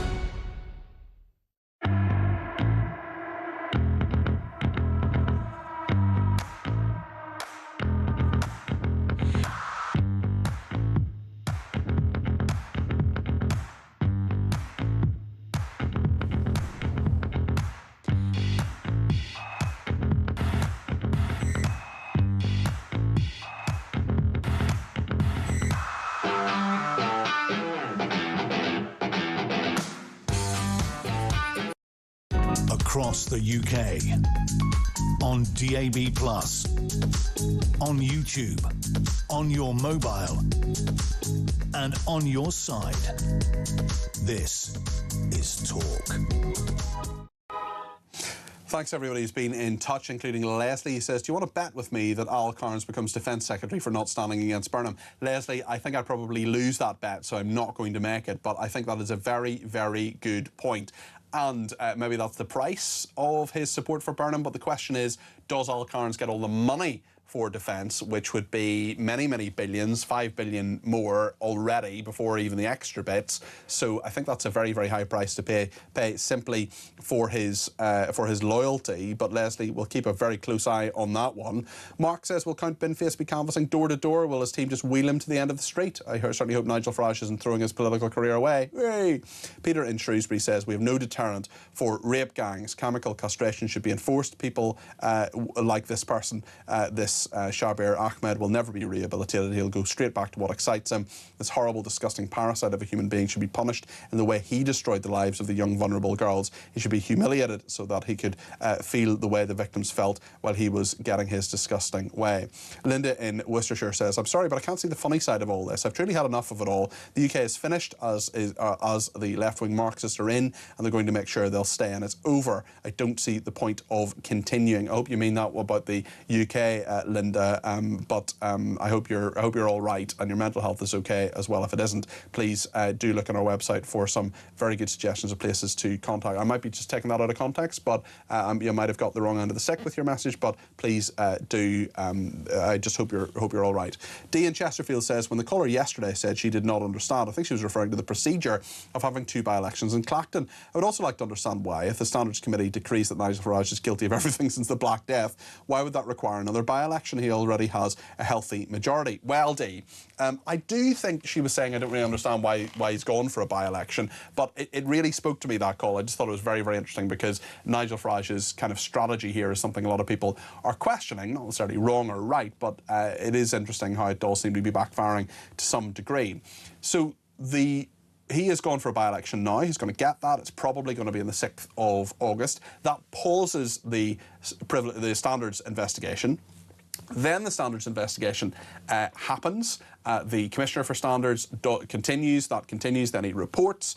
Then the Standards Committee, which is a cross-party committee, I don't think there's anybody from Reform on it, but other parties decide how long he should be, in theory, if he's found guilty. Might be found not guilty, not sure. If he's found guilty, how long he should be suspended for Parliament for. If it's 10 days or more, which is a pretty hefty meting out that punishment. If it's 10 days or more, that can lead to a thing called a recall petition. If there's a recall petition, that means that if 10% of the people who are registered to vote in Clacton say there should be a by-election, there's a by-election. So in theory, there could be 2 by-elections. There's a lot of what-ifs in all of that. There's definitely going to be one, but whether there's a second one or not is up to the Standards Committee. Lots of quibbles coming in. Sol says people say H instead of H. Great show, by the way, as ever. Thank you for that. Andy says, haha, you're British, not Irish. That told him. I hate less instead of fewer when talking about quantity. I ate less apples last week. It drives me mad. Great show, Peter, as usual. You legend, says Andy in Alicante. Thank you very much. I know someone who doesn't like being called a legend. I have a very good friend who says a legend is the Minotaur. I ignore her and call many people legends, including many of my brilliant viewers and listeners. Scott in Surrey says, my personal quibble, talking to a young person who keep using like at the start, middle or end of a sentence for no helpful reason. It drives me nuts, says Scott in Surrey. Thank you for that. People who add an H to the word H and pronounce it as H, says Rich in West Yorkshire. It really makes my teeth itch, and more people seem to think it's correct. The trouble is the same people probably drop their H's to say have instead of have, says Rich. Lots about language going on. Another one says, Steve, when you're sitting in traffic and you let someone out across the flow of traffic and they don't say thank you, it makes me want to get out of my car and tell them the words they're looking for are thank you. Also get this when holding a door open for a person. Boy, this gets my goat, says Steve. Lots of people calling in, including Kevin in Basingstoke, who wants to talk about Nigel Farage. Kevin, you're very welcome to the programme. Little while since we've spoken. Good to have you on the programme again. What do you think about Nigel Farage? Well, I think it's not a foregone conclusion he's going to win in Clacton, because I think in the last general election he got 46% of the vote. That's right. He had a majority of about 8,500, yeah. Yeah, so, you know, if there's only two people that you can vote for, if the other lot vote for Binface, you know, he might lose. It's theoretically possible. We think that Lawrence Fox is going to run as well. I'm sure there'll be a number of independents and other people running too. It won't just be a 2- or 3-way race. But do you think Nigel Farage has done the right thing, the wrong thing here, Kevin? Well, I think he thought he was being clever, doesn't he? Because he was obviously he was worried because he hadn't declared the money he should have done, so he panicked, and now he's got to stand. If he does win, he's got to stand on stage on election night next to a bin. I mean, and if his majority's dropped, I mean, it doesn't look good, does it? I mean, Binface might have some really good policies. I mean, if his policies were that everybody gets a £5 million gift, the minimum wage is £22,500 an hour, and you don't have to go to work. You can pick and choose, and you still get paid the full whack. Well, I can actually tell you what Count Binface's policies are if you want to know, if you're interested. The one that I am 100% in favour of as a fan of baked goods, as my frame would suggest, Kevin, is the fact that he says all croissants should be less than £1 or £1 or less, which I think is a very, very good policy. He also has some thoughts. He wants to change the name of London Bridge to Phoebe Waller, so it'd be Phoebe Waller Bridge. He wants to make water company bosses swim in polluted rivers. Until our waterways are clean, so are they. Build at least one affordable house. Bring back CFAX. Do you remember CFAX? He wants to restore the price of a 99 fleck to 99p. He wants to force rule-breaking cyclists to ride unicycles, justice, balance and comedy. He wants to abolish VAR in football, and lots of people I think would be quite in favour of that. He wants to build a space bridge. He wants to invite European countries to join the UK. He wants to cap the price of Wigan kebabs at £2, and he wants to hold politicians to account. No more MPs quitting early. If you're elected, you finish the job. What do you make of those policy proposals, Kevin? Well, I mean, at least he's got some policies. I mean, Nigel Farage, he doesn't do face-to-face surgery in Clacton, does he? He's hardly ever there.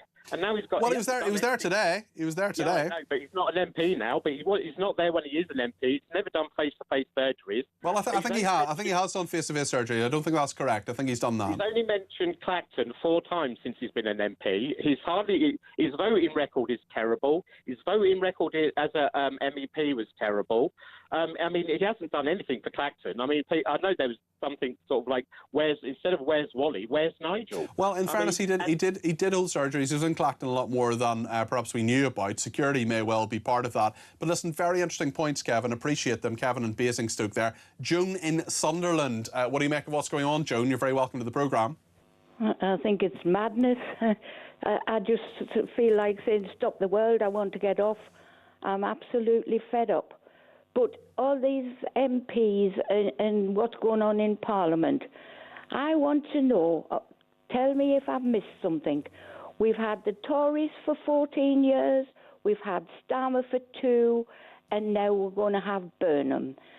in that time, has anybody done anything about migration, legal or the ones that illegal? are illegal? I mean, Keir Starmer would say that the number of illegal migrants is going down. He would also say that the net migration has gone down. That is factual. It has gone down. Rishi Sunak would take some of the credit for that. So legal migration has gone down in the last few years, but that's largely because of factors like the fact we're not taking as many people from Ukraine anymore. But the numbers have gone down, Joan, but it doesn't feel that way to a lot of people when they see the pressure that's on the public services, not being able to get GPs appointments. Housing is a big issue as well.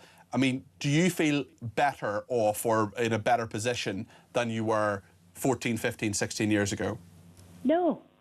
As I say, I'm 86. I just feel as if I'm losing the country.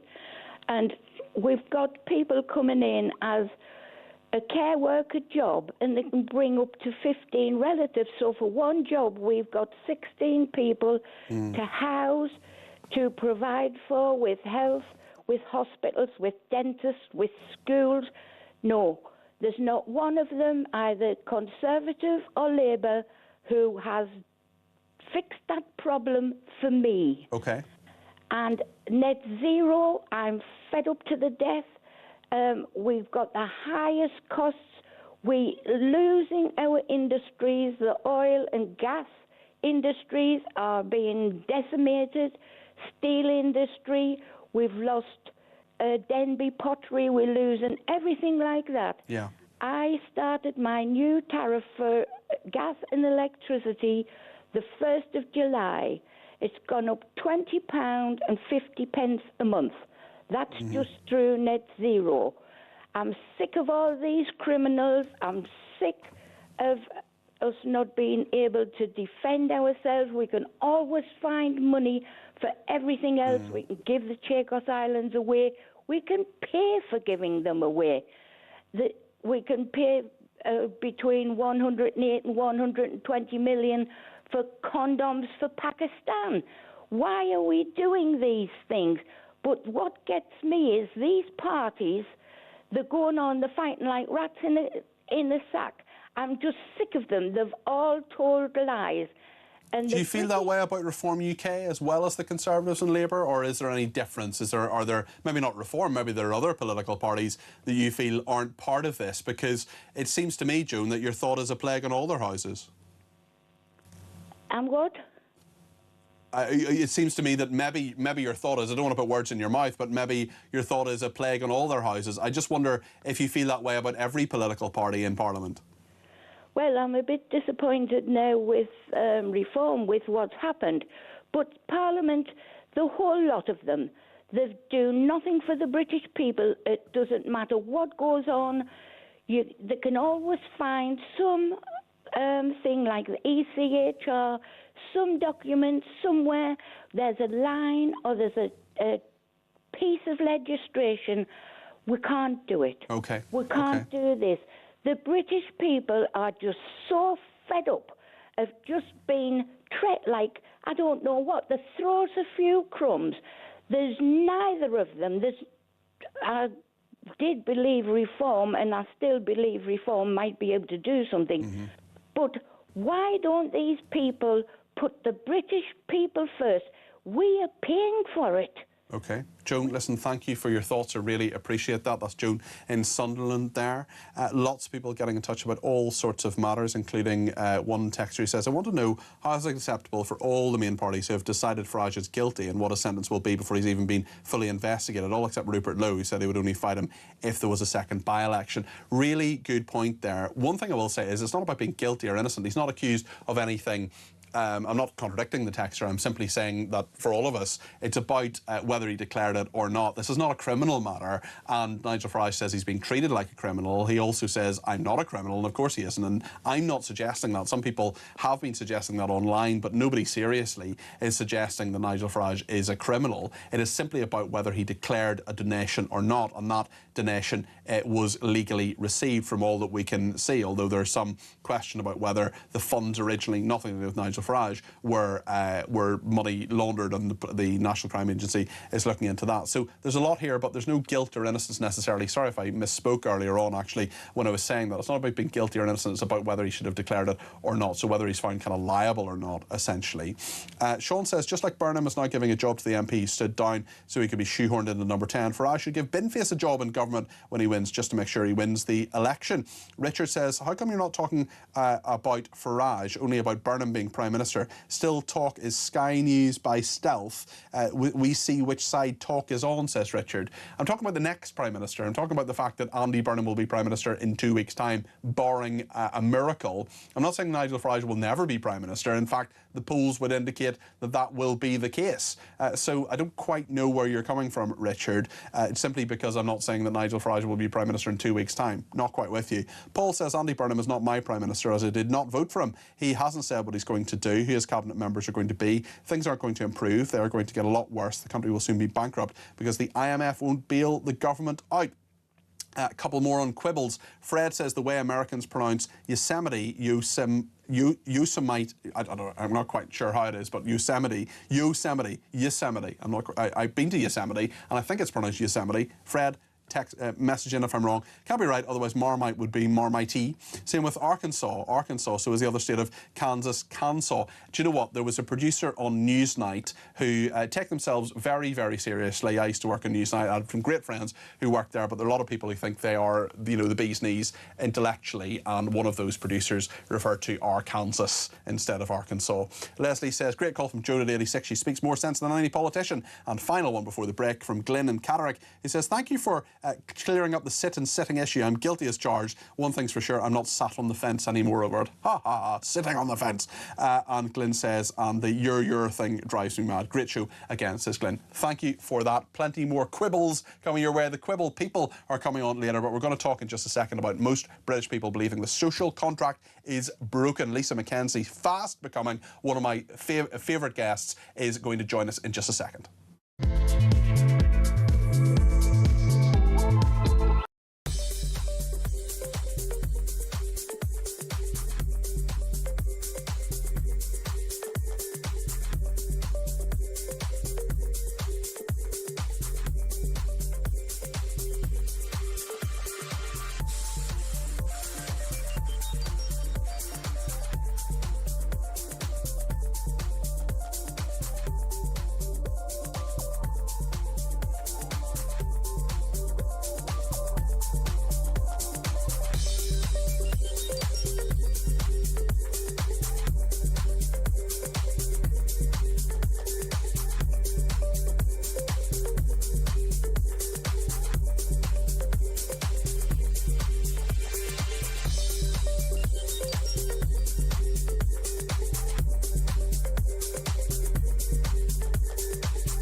Across the UK, on DAB+, on YouTube, on your mobile, and on your side.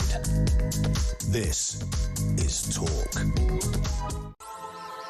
Lovely message from Catherine in Cardiff about the programme, which I won't read out because my head might explode, but she says, thank you for informing us of Count Binface's policies. He would have my support all the day long, says Catherine in Cardiff. And what you've also written there, which I'm not going to read out, is lovely, Catherine. Really appreciate it. And feedback, good, bad, and different, always welcome. And perhaps not to the person who tweeted me earlier on to say, you fat something or other, I hope you get diabetes. That wasn't great. But something that's sort of within the realm of reasonable criticism is generally okay. Right then, one thing that I've always found fascinating in my kind of political life is the issue of trust in public institutions. There's so many institutions we just don't trust anymore. A lot of people anyway. The police, Parliament, we heard that from Joan, political parties, so many different things. The church, journalism sometimes, you know, a lot of people don't trust the BBC. There are people who don't trust us, for example. I hope nobody watching and listening doesn't trust me, because the only thing I really have is trust, apart from a bit of technology that allows me to talk to you.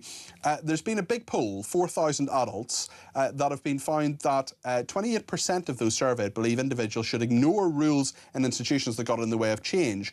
But 2 in 3 agree, 61% believe the social contract through which the public put trust in UK institutions and norms has broken down. Very, very interesting. Dr. Lisa McKenzie, social scientist and author, is with us now. Lisa, why do you think this is happening? What are the factors behind these statistics? I think Joan from Sunderland actually summed it up, didn't she? You know, because I'm out in Nottinghamshire, I'm in the Red Wall. I'm doing research at the moment about deindustrialisation and what has happened in these communities. And what Joan was saying is what I am met with constantly. There's sort of lost faith in our big institutions, and then ultimately the state. You know, many of us we don't think about the state too much, but when we start to put together things like the government, the BBC, the NHS, our police force, our military, even the royal family, when we start to put together all those instruments of the state, and then we start to see the erosion of trust in all of those things, what we've now got is an erosion of trust in the state, and that ultimately means that people believe that the social contract is broken, because the social contract in this country, it's not one document. You know, we don't have the constitution that America has or other countries have. What we've got in Britain is this sense of trust, which is based on rights and responsibilities. So I've got rights as a British citizen, but I've also got responsibilities as well. My responsibilities are that I obey the law. I behave in a way that is accustomed to, you know, the place that I live in. I obey sort of the rules and norms of our society. I go to work. You know, I attempt to create a good society. That's kind of my responsibilities, you know, to the state. But the state's responsibilities to me is that I am safe. I can have a roof over my head. I can have healthcare when I need it, education. You know, those big 5 ideas from the last century that was so important in politics: housing, healthcare, education. You know, the cost of living, work. Those big ideas. One of the questions I often ask in this programme, Lisa, is where is the reward for doing the right thing? So it used to be, there are lots of people we see on almost every story that we cover and that people react to and give us a ring on 0344 499 1000 is about fairness. Okay, I work hard, I get up in the morning, I come to work, I pay my taxes, therefore I get healthcare. That's the social contract right there. Of course. But I wonder how much immigration is part of this. I don't want to demonise anybody. I don't want to go for sort of quick explanations here. But there are a lot of people who've come to this country who don't share the British way of life. Now, there are a lot of people who are born in this country who, to my mind, don't have the social contract in mind, don't have rights and responsibilities. There are plenty of people who can work, who don't work, who were born in this country, for example. I'm not talking about disabled people. I'm talking about people who can work but choose not to. So there is this something for nothing culture. There is a lack of fairness. Yeah, but that's also breaking the social contract, isn't it? Yeah, from their side. But also back in the day, even kind of in my lifetime, authority kind of handed down what was the truth on tablets of stone. We were told this is the way things are, this is how things are. Now we have the democratisation of information, democratisation of journalism, democratisation of information and opinion. All of that's coming together. I don't want to go back to a society where people don't know things, where there are cover-ups, where the establishment rules the roost and people are simply told what things are and they can't complain about, you know, a person in authority, for example. That's what led to things like the Rochdale rape gangs.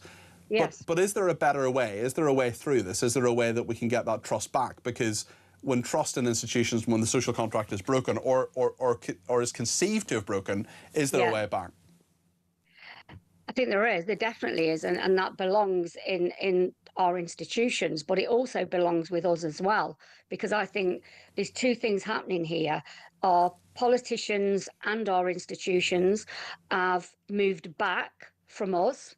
They've sort of closeted themselves in a safe place, you know, because the country is getting angrier, society is getting angry, people are getting furious, actually. So what's happened is the state has retreated from us. So what we've got to do now is they've got to. I was listening to one of the authors of the report today, and she said what is absolutely startling here is not the evidence that they've got in this report. You know, when I told my dad about this report earlier, my dad's an old coal miner, you know, from Nottinghamshire, and I told my dad how many people think the social contract's broke, and my dad says, "Oh, what? As little as 60%?" Yeah. I thought it. Yeah. Was So when that social contract. But what she was saying Yeah. was that politicians don't seem to have any idea that this has happened. Yeah, and that's an interesting point. And I wonder, I mean, a lot of people on this show talk to me about the uni party, this idea that all politicians are the same. And I just wonder, when you have someone who, you know, love him or loathe him, is a very different type of politician in Nigel Farage, who in the last couple of days has talked about establishment stitch-ups, people out to get him, conspiracies about him and trying to show him to be, and he's used the word, you know, criminal, guilty, all the rest of it, even though there's not a criminal trial against him. But some people online have suggested that there are, and they're wrong to suggest that. I just wonder whether populism, Trump, Farage, whoever, is that an idea whose time has come because the anger is there and that can be acted upon, represented, some might argue exploited? Yeah, I think that the time of populism is here. It's not, you know, it's definitely here with us. I'm not sure it's going to solve our problems that we've got, though, because we've got very complex problems. One of the first things that people they need to feel safe. And this is an endemic problem throughout the country. People don't feel safe. And it doesn't matter how many times they tell us crime statistics are going down, people don't feel safe. So what we've got to do, the politicians have got to do, is they have got to put policies in place that perhaps they don't like or they don't want to do, but the public are voting for these policies. I think one of the biggest things that we've had, which has really eroded trust and the idea of safety, I've got to say, it's the small boats. It's the arrivals constantly of, you know, how people see them as men. They don't know who they are. They're young men. They don't, you know, and it's really, that really has eroded trust. And it's not being listened to because time and time again, you know, Tony Blair was asked in a Newsnight interview by Jeremy Paxman in 2005, how many illegal migrants are in this country? He didn't know. In 2010, we had Gordon Brown talking about Gillian Duffy, who'd raised a perfectly reasonable point about migrants, and he's called her a bigoted woman. In 2010, the Conservatives said they'd sort migration. They didn't. 2015, 2016 was Brexit. 2017, they said they'd sort it. 2019, we were told, as a result of Brexit, would take back control. It got worse under the Boris wave. There are people on this specific issue banging their head against a brick wall saying, I'm not a racist, I'm not a bad person, I don't hate foreigners, I'm simply saying that illegal immigration is extracting the Michael. Can somebody please do something about it? Well, what it's also doing as well, it's making people unsafe. If you go to any of our high streets throughout the country, and it is throughout the country now, and this is how serious the problem is, we've now got organised crime gangs that's been using our asylum system to keep their businesses going. These are organised crime. You know, they use smuggling is only part of their criminal activity. You know, what they then do on our high streets with vape shops, barber shops, candy shops, etc.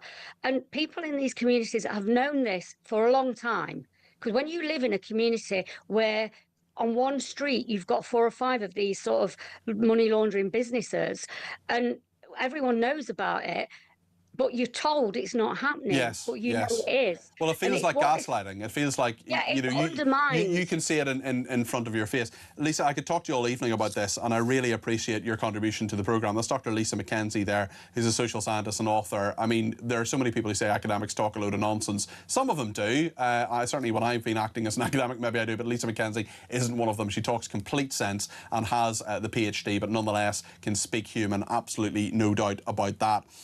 On quibbles. Plenty of people getting in touch as well. Andrea in London says, you mentioned sat for sitting, but there's also stood for standing, lay for lie. I'm going to lay down, or he was laying on the floor. The reason is because, instead of that, or just say the reason is, of all the presenters, I say your English is probably the best. Andrea, you can stay. You're very welcome. Lots more opinions, quibbles, and calls indeed coming your way. 0344 499 1000. So much to discuss between now and 10. Get your call in. Let me know whatever's on your mind, whether Lisa has sparked something in you that makes you want to talk to me and vent your frustration, whatever it is, or if you want to comment on a quibble, if you want to talk about the triple lock, if you want to talk about what Andy Burnham, Nigel Farage, whatever you want to talk about, do give me a shout. 0344 499 1000. Stay with us.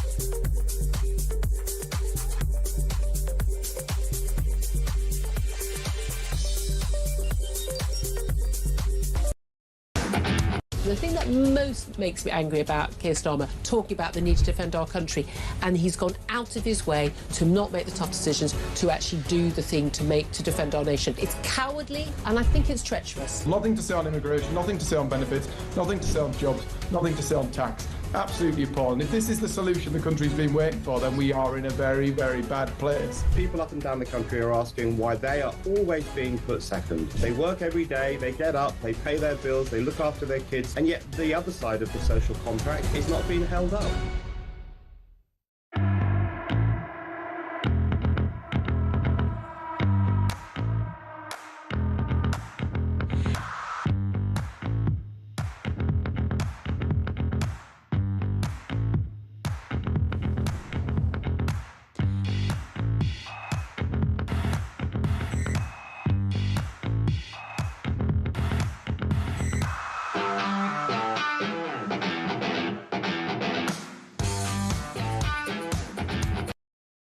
Across the UK, on DAB+, on YouTube, on your mobile, and on your side.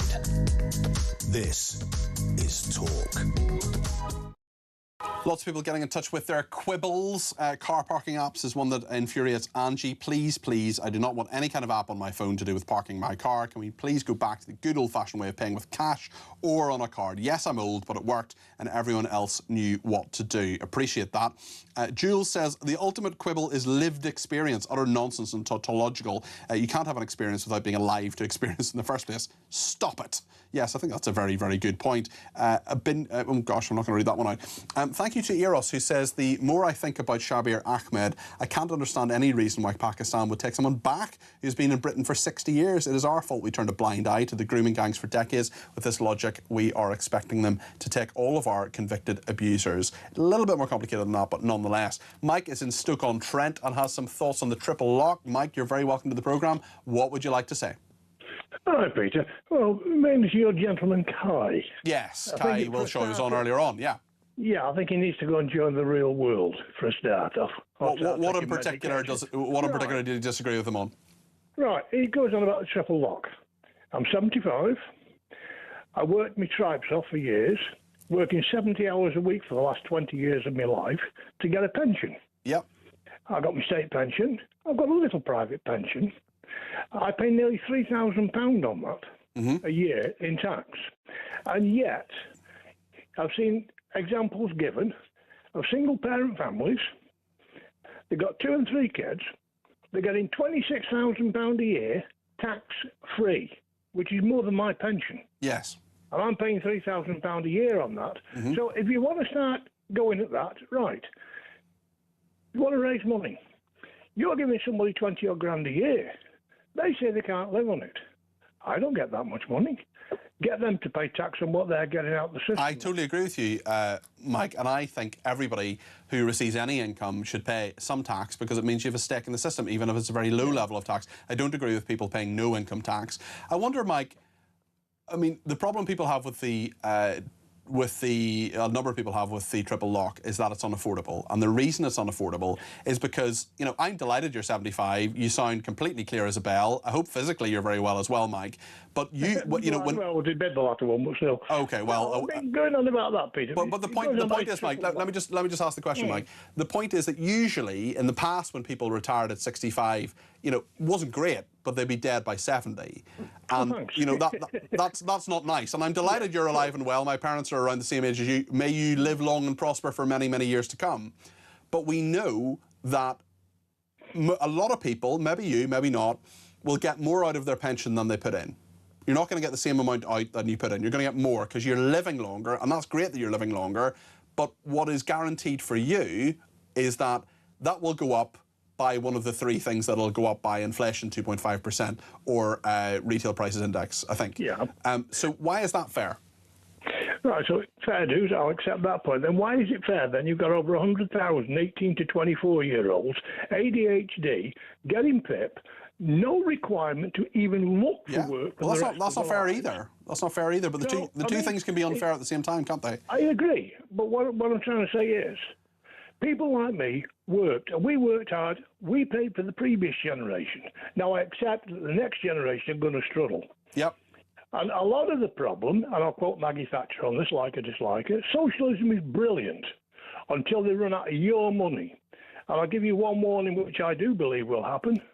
Watch Burnham. He's going to make Starmer look like a novice. I mean, he did say, interestingly, that he would keep the triple lock. It'll be very interesting to see what happens, Mike. So thank you for that. Al Carnes, who is not now challenging Andy Burnham, he's confirmed that this evening. This is what he said. So to confirm, you are backing Andy Burnham for the Labour leadership? So the time right now is not for a contest. I've always wanted the debate. I put my 5 tests out there, and I've suggested ideas such as a professional cabinet and, of course, you know, critical national technologies at 1.5% in defence, how we can spend it more effectively, pushing those debates out, trying to get the ideas inserted into the system. But I think we've all got to get on the boat and row in the same direction if we're going to make the next 2 to 3 years count, and I'm pretty confident we can. Right, so in terms, you are backing Andy Burnham. You've abandoned your leadership bid, your nascent leadership bid. The nascent leadership bid, which was all about debate. It was all about pushing those ideas into the system and making sure that the 2024 intake, but also the rest of the MPs, get listened to, contribute to the debate and make sure we're stronger together going forward. Al Carnes there, the former Armed Forces Minister, he resigned over the Defence Investment Plan. He is saying that he is backing Andy Burnham. Has a deal been done behind the scenes? No doubt when those cabinet positions come out. Lots of people getting in touch suggesting that he may have done a deal to be Defence Secretary. That may well be the case, but the point is that Al Carnes, I would be very surprised if he became Defence Secretary or took any ministerial position without getting a guarantee that all the money he originally wanted for the Defence Investment Plan would be given. So very interesting. Thanks to everybody who's been in touch with their quibbles. Liz from Wrexham says, what gets me, Peter, is people who don't like cats. How could they? Excellent show. Very, very good point, Liz. And similarly, Jackie says, love the show. My quibble is people who say I'm fed up of instead of I'm fed up with. I'm also with you on sat instead of I was sitting. Loads of people do it. Great show, says Jackie. Well, I really appreciate that. We're going to be talking about Prince Harry and this bizarre and incredible victory. Bizarre for him, but incredible victory for a free press. We'll speak to one of the witnesses in the case who's joining us in just a second. What your opinion too? 0344 499 1000.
across the UK. On DAB+, on YouTube, on your mobile, and on your side. This is Talk.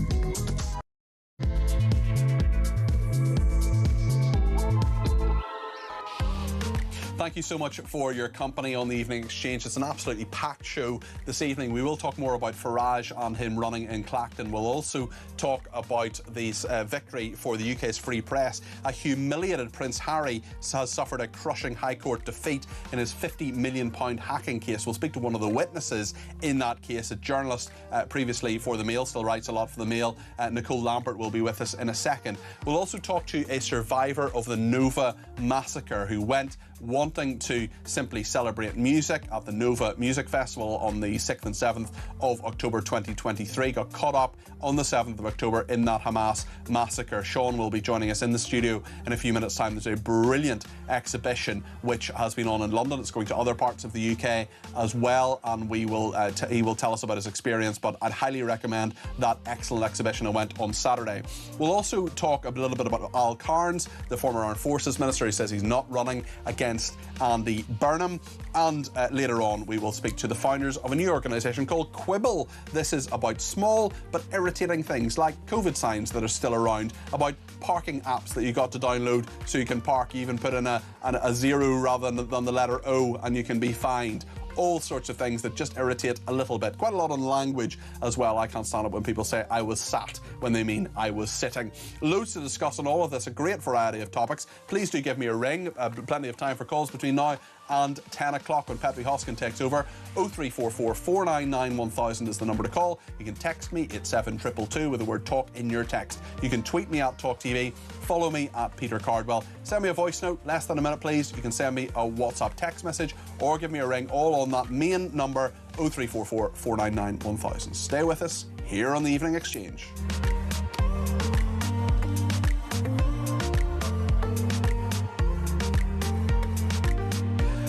Well, if you're just joining us, let's just bring you right up to date with the key things that have happened today. Nigel Farage in Clacton. He's now not an MP anymore because he's resigned. He's running in that by-election. We think it's going to be on the 6th of August. That'll probably be confirmed tomorrow or the next day. Let's see what the leader of Reform UK has been saying to journalists, including criticism of Sky News. That debate continues over whether he declared the 5 million properly or not. A lot of other topics coming up in regard to that. Robert Jenrick, police investigation into a donation to his leadership campaign back in when he was leader of the when he was running to be leader of the Conservative Party. He denies doing anything wrong, as does Nigel Farage. This is what Nigel Farage has been saying today.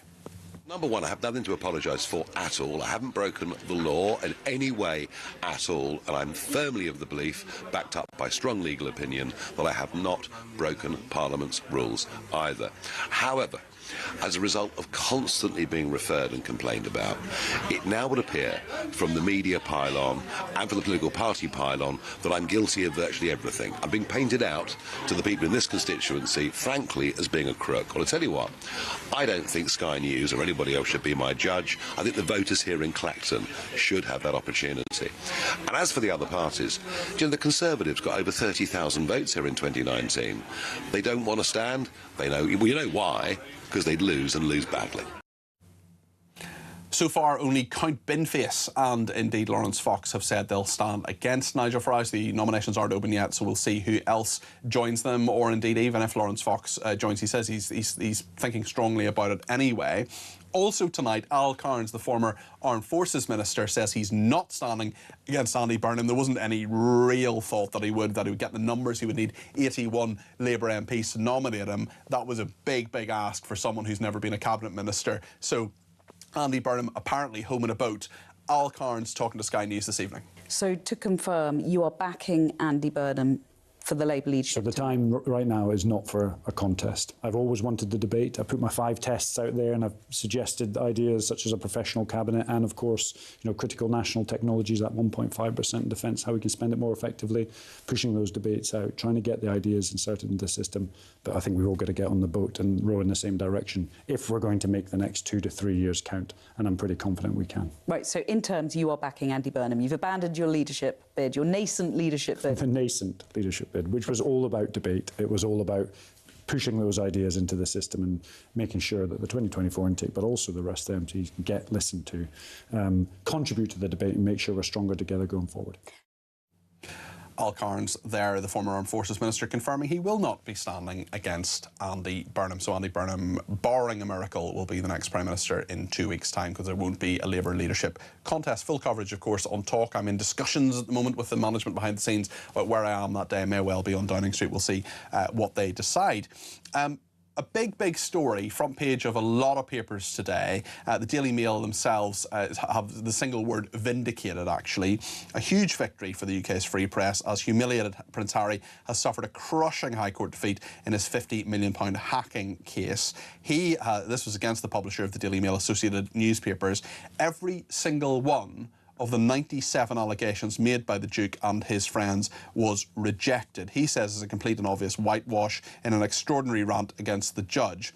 He was one of 7 high-profile claimants seeking damages from Associated Newspapers over claims of unlawful information gathering. The group included Sir Elton John, David Furnish, who's his husband, the actress Elizabeth Hurley, Sadie Frost, Doreen Lawrence, Stephen Lawrence's mother, Baroness Lawrence. They had accused journalists of hiring private investigators to hack voicemails, blag private medical records and listen in on phone calls. But Mr Justice Nicklin, who's the High Court trial judge, said the claimants failed to prove any of the allegations. Well, one of the witnesses called in this was Nicole Lampert. Now, Nicole's a journalist and broadcaster. She's joined us many times on all sorts of issues. But, Nicole, maybe you could just talk me through this from your perspective in just a second, after we hear the words of Paul Decker, who is the editor-in-chief of Associated Newspapers, legendary editor of the Daily Mail in his day. And he didn't hold back, characteristically, when he was describing Prince Harry. This is what he said. Prince Harry wrote a sad book which boasted about his killing of 25 Taliban, his drug-taking, and, in cringe-making detail, how he lost his virginity. There isn't a laundry in the cosmos big enough to wash all the dirty linen he has aired about his own family. For him to complain about his privacy being invaded takes not just the biscuit, but the whole tin. Poor Harry. I feel sorry for the way a confused and angry young man has been drawn into this case. Paul Decker there, who is the editor-in-chief of Associated Newspapers. Nicole was a witness and gave evidence in court. Talk me through it from your perspective, Nicole. It was probably around 2020 that I had a few people in the industry tell me that one of the main people behind this, Graham Johnson, he's a disgraced former journalist who was jailed for phone hacking, he's gamekeeper turned poacher. He apparently was sniffing around trying to find out about me, and I messaged the Mail. I don't work there anymore. I was their showbiz editor, and I was told that, yes, he's trying to create something against the Mail.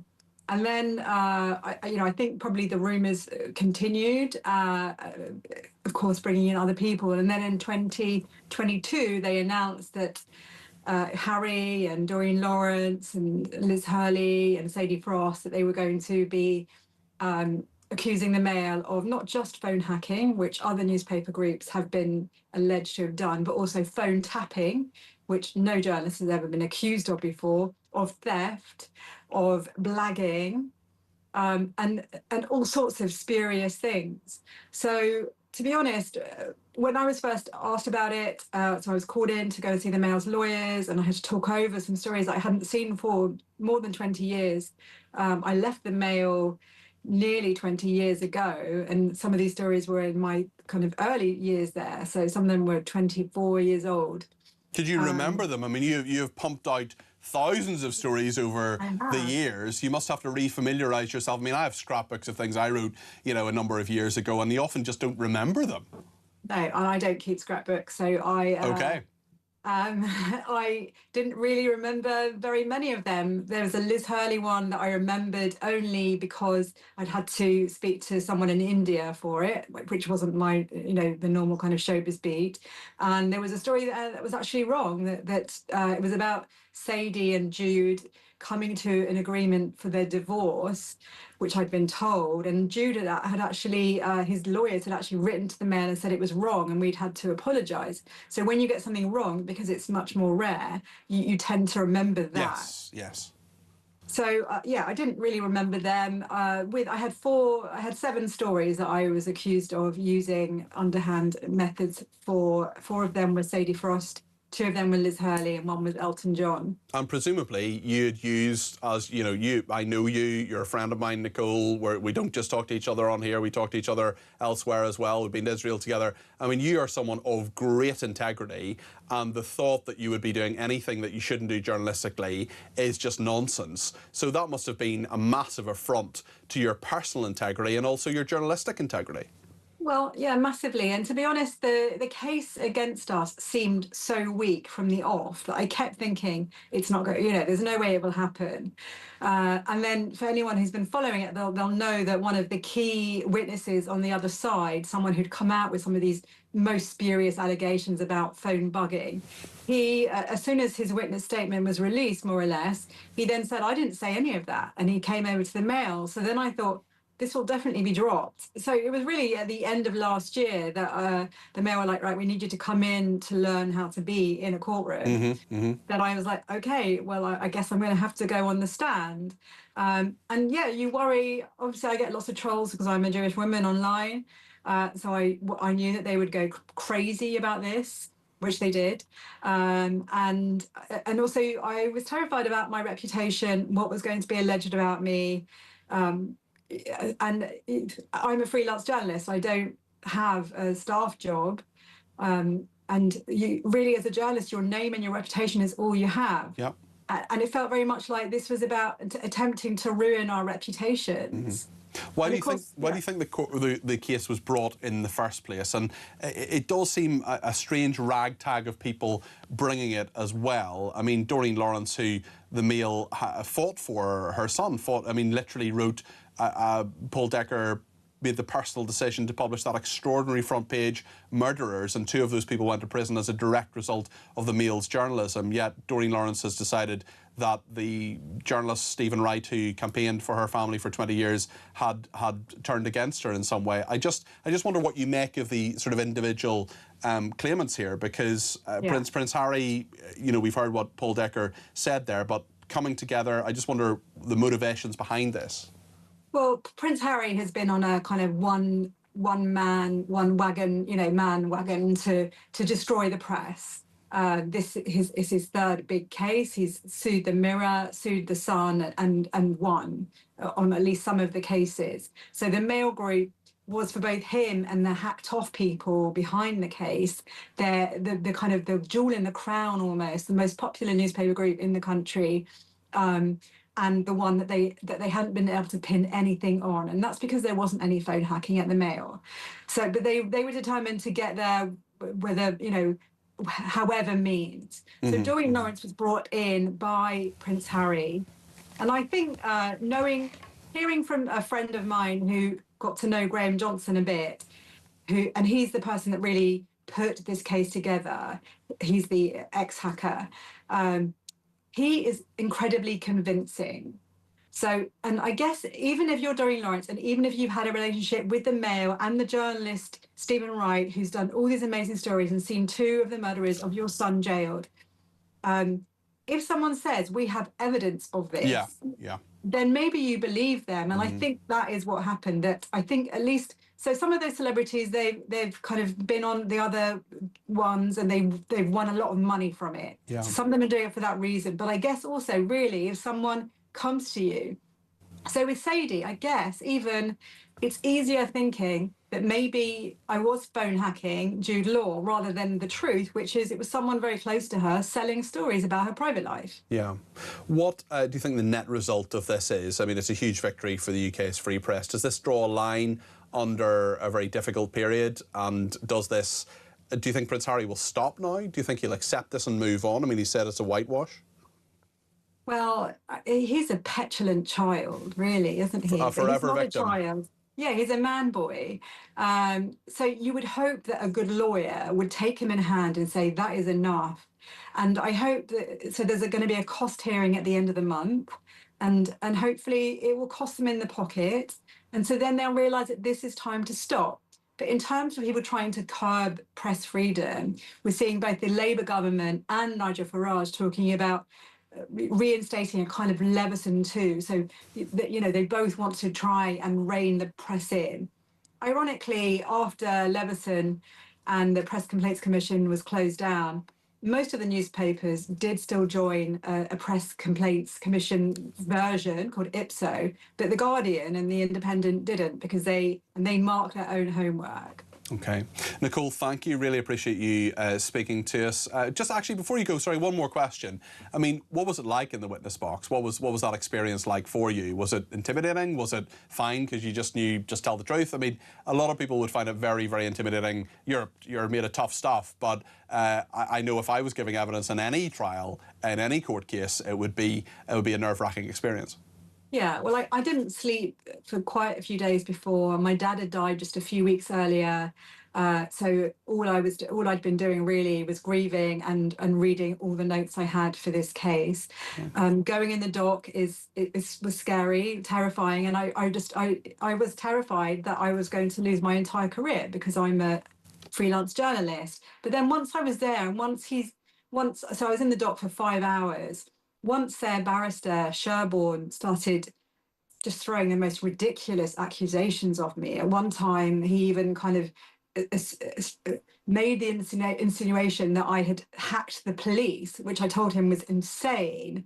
Then I suppose I got a bit more into it, and it felt like I was in a tennis match where I was just batting off balls like, no, this is ridiculous. And all the stuff that I'd been alleged to have done in the witness statements, none of them were brought up. But instead, he was just throwing accusations like confetti. It was incredible. If there's anyone who could bat back at the barrister who's sometimes known as Smoothie Chops, it's Nicole Lambert. Thank you very much for giving us your experience. Really interesting to hear that, Nicole. And you might be interested, actually, we're about to speak to, in just a few minutes, a survivor of the Nova Music Festival. So you might want to stay tuned for that. I know you've done a lot of work around that over many years. So thank you for joining us this evening. That's Nicole Lambert, journalist and broadcaster. In fact, Nicole and I went to the site of the Nova Music Festival in Israel in September. We're going to speak to Sean Burns in just a second. He's a survivor of Nova. His brother was murdered and his body kidnapped as well. Absolutely dreadful. We'll hear from him in the studio.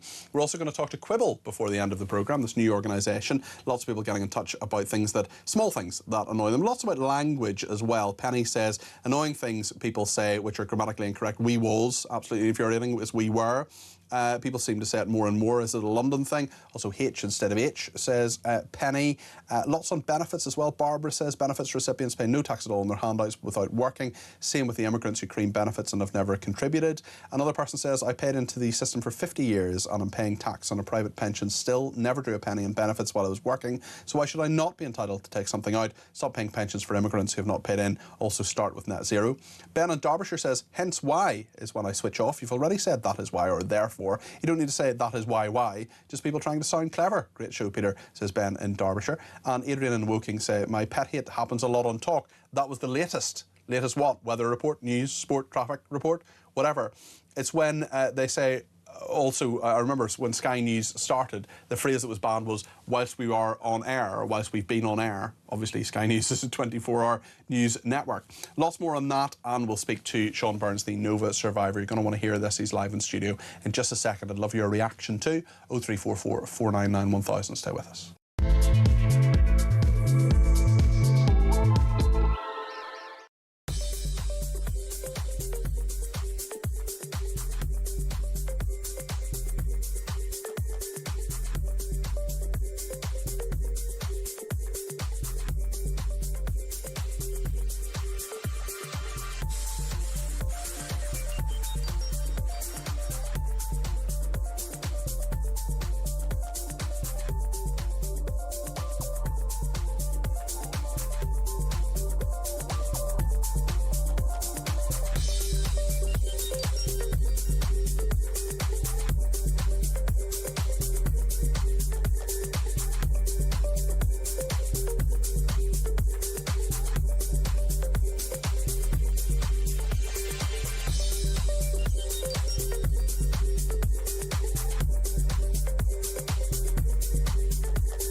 The thing that most makes me angry about Keir Starmer, talking about the need to defend our country, and he's gone out of his way to not make the tough decisions, to actually do the thing to defend our nation. It's cowardly, and I think it's treacherous. Nothing to say on immigration, nothing to say on benefits, nothing to say on jobs, nothing to say on tax. Absolutely appalling. If this is the solution the country's been waiting for, then we are in a very, very bad place. People up and down the country are asking why they are always being put second. They work every day, they get up, they pay their bills, they look after their kids, and yet the other side of the social contract is not being held up.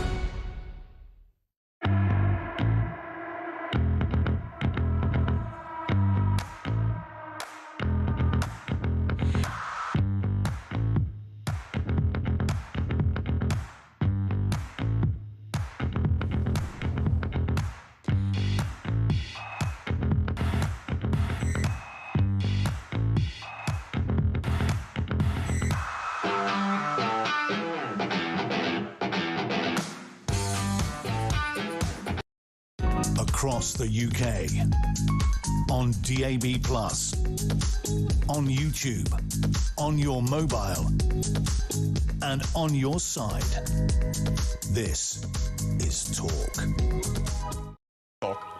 Thank you so much to everybody who's been in touch. We'll get to more of your calls, text, tweets and voice notes in just a minute or two. There is some breaking news, and the US has begun another round of strikes on Iran. Donald Trump says the ceasefire is over. New strikes have begun. He warned he would hit them hard again. Iran has reportedly responded with a new Strait of Hormuz threat. Trump says the Iranians want him dead. He threatened earlier NATO to hit them hard again. He says there's nothing Iran can do to stop more attacks, and those have started again in the last, the expected US strikes have begun in the last few minutes. A US official confirming they had begun US Central Command, sharing a statement on social media saying they're being carried out at the direction of Donald Trump. And the statement from CENTCOM, the US Central Command, says, at the direction of the Commander-in-Chief, US Central Command forces have started conducting additional strikes against Iran to further degrade their ability to threaten freedom of navigation in the Strait of Hormuz. The United States is holding Iran accountable for recent unjustified aggression against commercial shipping and civilian crews freely navigating a vital international waterway. Well, one of the other nations which is, of course, fighting the dreadful, awful, murderous regime in Iran, which just in January massacred 30,000 of its people, to say nothing of the dreadful crimes that have happened since the revolution, is, of course, the country fighting them, and rightly so, in my opinion, is Israel.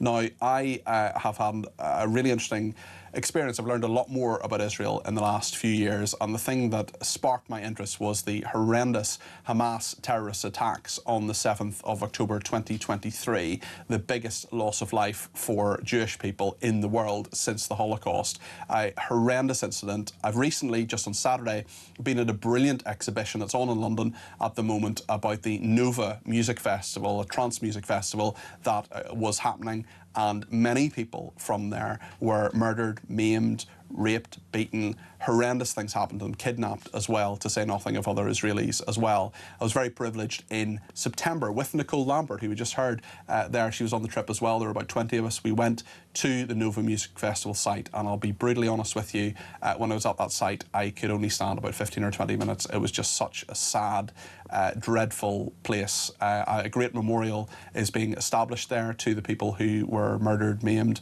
and kidnapped, and all those other horrendous things that Hamas terrorists did. One man who was there at the time is Sean Burns, who's with me now. Sean, thank you for joining me in the studio. I appreciate you coming in. I know you've been talking at the Nova exhibition, which is on in East London at the moment. What have you been telling people about your experience? Well, basically, I've been sharing my story, my survival story from the Nova Festival, how I survived, what happened to me during things I saw there. Tell us about that, because you had gone, like everybody at the Nova Music Festival, great, you know, peace, harmony, wonderful trance music. People, wouldn't be my personal cup of tea, but loads of people loved it, had an amazing time. And the sunrise, what I hadn't appreciated was how important the sunrise is, because you're partying with these people through the night, and then you see their faces. But at 6:29, that was, it wasn't a good time. In fact, it was a horrendous time. Yes, on 6:29, the music suddenly stopped. There were over 3,700 people there in the festival attending it, and when the music stopped, you could just see in the sky the rockets coming towards you. Everyone just started to panic and run, and hide and take cover. But yeah, there was a horrendous day, terrifying moments for the people that went there. Of course, we just went to have fun, have some good time. So how did you react when you saw these rockets in the sky? What did you do? Yeah, the first thing I did was to take cover, of course, because that's what they teach you when you see rockets, it's open field. First thing we did was to take cover. Other people were just running around and taking cover as well. And we waited for this to pass, but it didn't pass. The rockets just kept on firing towards us, wave after wave. And we thought that was very, very unnatural, unnormal. And we stayed put there for about 30 minutes, 40 minutes, and then we started to make our way out to the festival to escape, basically. But we just couldn't. Yeah, there was traffic jams, and everyone was panicking. So eventually, I did get myself to the road. I saw the north route is blocked, jammed. The south one was free. So I went south down the road. There was a police checkpoint there, which eventually got overrun by the terrorists. People there lost their lives, unfortunately. And I ran back towards the festival, and I saw horrific sights, dead people, injured people. People were calling for help. The police were trying to fight back the terrorists, but they just couldn't. They were unnumbered. Eventually, What was running through your mind at that stage? Absolute terror, absolute terror. You don't think about much. You are in a survival mode, and the only thing that goes through your head is, how do I survive? How do I endure this? And the terrible feelings came afterwards. When I was safe, basically, I started to remember the things I've been through. But at the same moment, you just switch off and you turn into survival mode, and you just do whatever necessary to survive this. One thing that really struck me from the exhibition was how much was documented, how many people took videos, yes. How many people communicated with their family, as of course you would. Yes. There were people after a while, of course, running out of battery power. Just tell us a little bit about what you did in that regard. Did you film anything? Did you communicate with your family? What did you do? Yeah, unfortunately, I have left my phone in the car, so I couldn't contact my family, my friends. I couldn't film anything. But actually, there was so much footage from the Hamas terrorists, from the body cams. I mean, they filmed themselves doing these horrendous things. Yeah, and there's so much horrible videos that are out there showing what they did, and they were very proud of it. They were filming it for their families, for their friends, and actually they were calling the family and telling them how many people they killed and how they killed them. Horrible. There were some incredible feats of bravery, so many people who were helping others, so many people who stood up for others as well. Yes. At one stage, we passed, I'm sure you're aware of the bomb shelter where there was a young man, IDF soldier, who had, there were grenades that were thrown in. He threw them out time after time after time. There are so many incredible stories. How is, and of course you've had the war as well, I know you went back into the IDF after Nova. How is Israel healing? Is it healing from the 7th of October? Can it move on in any way? Because there's been so much instability there for such a long period of time. What is it like? Yeah, I think the people of Israel are very strong, very resilient. We are healing, we are living, we are learning to live with the loss, with the trauma, with the war, because otherwise you just let them win, and you don't want to let them win. You have to survive, you have to endure for the future, for yourself, for your life, because otherwise, you know, what are we here for? Yeah. We are here to live, to be happy, to dance, to have fun, to share moments with your family and friends.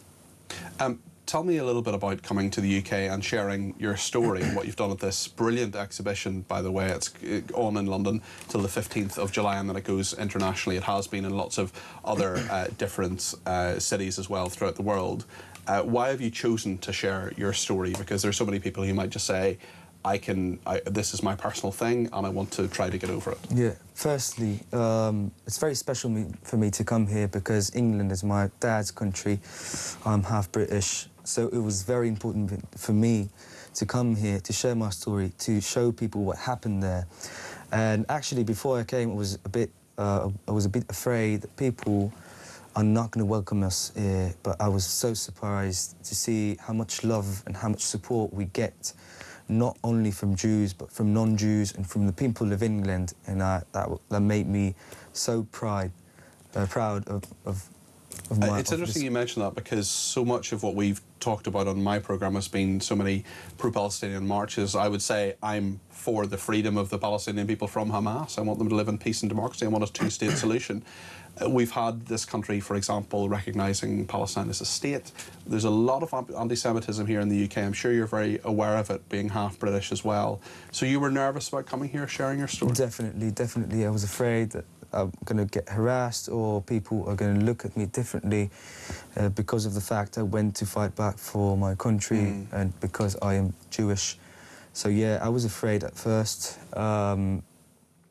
But I didn't experience much of it. Yeah. I didn't experience it. I did experience the love of the people of England, and that's amazing. On this exhibition, by the way, if you want more information, it's novaexhibition.com, Nova spelt like the car, novaexhibition.com. I'd highly recommend, if you are in London, you can go until the 15th of July. It's been extended due to unprecedented demand. I learned an awful lot from it.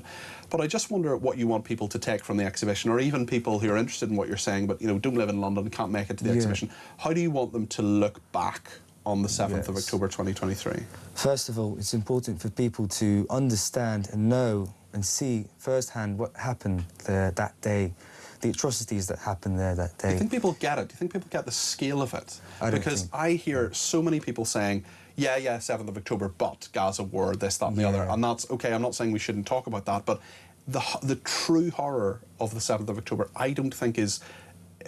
this is why the exhibition is brilliant, and you talking to me today is great, because it tells people about it. Right, tells them the truth. Right. Yeah, I don't think people truly understand what happened there that day. And it's very important for them to come and to see firsthand.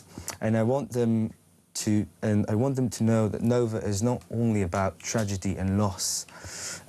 It's about resilience, it's about strength, it's about amazing souls and people. It's about community. And I really hope that the people that come there will get inspired and not terrified about the future. I want them to have some hope for the future. What is your hope for the future of Israel? I hope that my country will be prosperous and peaceful, and I want everyone to live happily and to be happy in their lives in Israel and around the world, of course. I want peace to be long-lasting. I just want my country to prosper. And to dance again. And to dance again, of course. Thank you so much, Sean. Really appreciate you joining us in the studio. Sean Burns there, a Nova Festival survivor. I highly recommend the exhibition. It's on until the 15th, till next Wednesday. And if you can't make it, go to novaexhibition.com. You can learn a lot more about it. There's also a brilliant documentary, I think it's still on the iPlayer, called We Will Dance Again, which was very, very moving. And if you ever go to Israel, which I highly recommend, it's a beautiful part of the world, you can do tours of the Nova Festival site as well. In fact, one of the people who did a similar thing to Sean, actually, talking to people in the event space at the exhibition, was telling us about how he does private tours there as well. Loads to discuss in all of this. Thank you to Sean, and that internet address again, novaexhibition.com. Stay with us here on Talk.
across the UK, on DAB+, on YouTube, on your mobile, and on your side. This is Talk. Nat in Tel Aviv says simply, aren't our boys amazing? And Elisa in Chelmsford says, so amazing to see Sean on your show sharing some of his experience. It made me get all emotional again. There's an awful lot in that, and there's so much to learn as well. Also, Debbie says, what a brave man Sean is. I can't imagine what he experienced. Send him my love. I absolutely will, Debbie, and thank you for that. He spoke really, really well.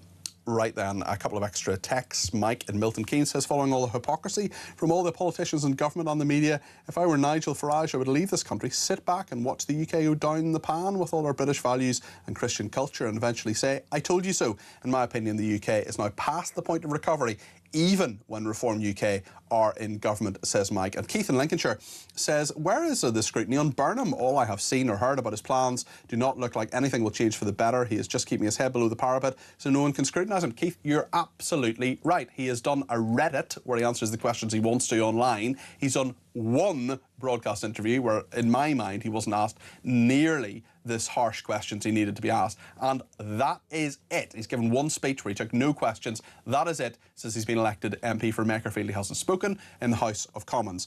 Just to finish this message from Keith, he says, watching Prime Minister's questions today, I thought all of them are a disgrace. The country is falling to pieces and they're playing one-upmanship.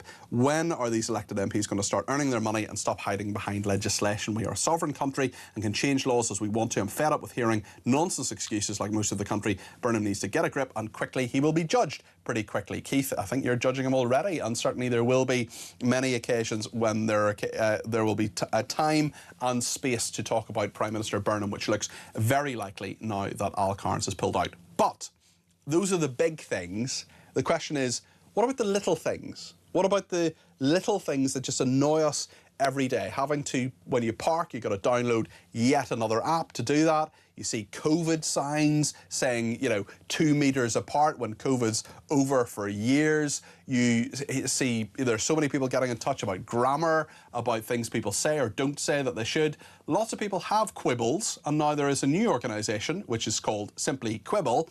Abigail Bradshaw has joined it, has set it up, I should say, and joins us now. Abigail is with us. Abigail, how are you this evening? I'm very well, thank you. Why did you set up Quibble? Well, our observation was that there is a set of issues that impact a lot of people, but often just get ignored because they're seen as too minor. And we've got used to just putting up with these issues and just perhaps assuming that there isn't a solution. But I have got a background I'm an ex-Whitehall civil servant, and between myself and my co-founder, we've spent many years working in government and public affairs and campaigns. And somewhere along the line, we started thinking, actually, some of these issues are fixable, and perhaps we could be the people to do something. Because I think at the moment, there's simply, the who has been missing. There's simply no organised nuisance lobby, as we like to call it. It's very interesting you mentioned that. And one of the things that you found a solution to is all those times you go on a new website and they ask, will you allow all cookies, selective cookies, allow app to track, all those kind of things. You can actually do something about that particular thing, can't you? Well, exactly. The solution that we're in favour of at Quibble is called a browser-based consent signal, which would sit in the background. So you set your preference once, and then the browser deals with every website for you. How far should quibbles go in general? Because you said in your first answer, for example, I have a couple of things I would quibble with. You said issues, and lots of people say that. They say the issue with this is, when previously people would have said the problem with this is, or you have an issue, you have a problem. You said, for example, that the impact, this is having an impact on people. Impact is a word that has become meaning a negative impact rather than simply a positive or negative impact. I mean, we can get into all sorts of things about the pronunciation of the word H, or the letter H. Is it H or H? Loads of people getting in touch about that. Loads of people talking about decimate, one that annoys me. I mean, where should we draw the line, do you think, and stop thinking about, especially when it comes to language, small matters which are just a matter of life and getting on with life, do you think? Well, this is an important question. I think it goes, there's both ends of the spectrum. When is something too small? I think we say there's nothing too petty for us at Quibble to listen to. And at the other end, when does a quibble graduate into something that's more significant? Well, tell us the answer to those two questions. I'd be fascinated to hear it. Well, I think it's very much an art and not a science. But often when you look at something that seems like a very small issue, the language ones are a great example. Actually, there is a wider point at stake, and the way in which we communicate matters, and that's especially true when it comes to official communications, for example. And sometimes what seem like minor annoyances are really an indication that the details of our lives do matter. Yes. And our experience of day-to-day life is important. And when the COVID signs are another great example. And one of the best things about, since we launched it last month, has been listening to people's suggestions. And the COVID signs is one that we've decided to take forward as a campaign and actually extend it into a broader debate about obsolete signs. So there's one at the bottom of my road, which is an old planning application, which has been up there since January 2025, with the deadline of February 2025. And I walk past that every single day. And what does that say about the environment in which we live? I think often they are minor annoyances, but there's a deeper point. What about incessant announcements on trains, particularly about Kit Kats? Because I've been on many a train where they say, we have a trolley that is coming through. Literally all you need to say is, the trolley is on the way, and everything you could expect. No one has been surprised by a trolley on a train. No one has ever thought, oh my goodness, they've got Kit Kats. I'm shocked. Oh my goodness, they're selling tea and coffee. They've got a sandwich. I couldn't have possibly predicted that. But yet, in the announcements, often at every session, they say, well, we've got bacon, lettuce and tomato sandwiches. We've got Kit Kats. We've got fruit gums. We've got Mars bars. I mean, no one's been shocked by what's on there. And if it's not on there, why do you need to know? You know, you can just say, do you have a Kit Kat? No. OK, I'll have a Snickers. That, to me, to say nothing of see it, say it, sorted, whoever came up with that, I'm not an advocate of violence, but that person needs a slap. Well, my favourite train one is when you get told that in hot weather you should bring a water bottle with you. By the time you're on the train, either you've got your water bottle, in which case you don't need to be told to bring it, or you don't have your water bottle, in which case it's too late for you to do anything about it. Ditto basically every single weather forecaster in the country, because we have one weather forecaster who comes on every now and again on our show. He's brilliant, called Joe. John Hammond, legend. He's got a sidekick called Sarah, also very good. Basically every other weather forecaster, incredibly patronising, and says things like, you know, do wrap up warm, you know, do bring a brolly. I'll get hypothermia if I want to. It's nothing to do with you, Louise Lear. I think that's exactly it, is that language matters, the things that we say matter, and what starts as a minor annoyance. Actually, why do we have to put up with these things in life? Do we get too annoyed by them? Should I just give Louise Lear a break? Oh, I'm an unashamed pedant. I've realised that people feel strongly about different things, but every time I read almost every time I read the suggestions that have come in, I find myself nodding in hearty agreement and thinking, actually, someone should do something about that. And that's the gap we're trying to fill, really, is to be the organised group that is bringing these issues to the fore and saying, working with decision makers in government, local authorities, whoever that may be, to try and find solutions. I mean, sometimes the solutions are complicated. Maybe it's a legislative solution required, as in the case of the cookie banner. Sometimes they're really very simple. I mean, the parking apps is a great example. A solution already exists called the National Parking Platform. Ah, OK. A very small number of local authorities have this in place. So in those places, you pick whichever of your preferred apps you want to use, you pay for your parking, and they sort out the details in the background. But why have so few local authorities adopted it? It's been around for a few years now, and the take-up's been, I think it's about 15 or 20 local authorities. And so we're interested in unblocking some of the barriers that are stopping other local authorities from taking up what seems like a no-brainer.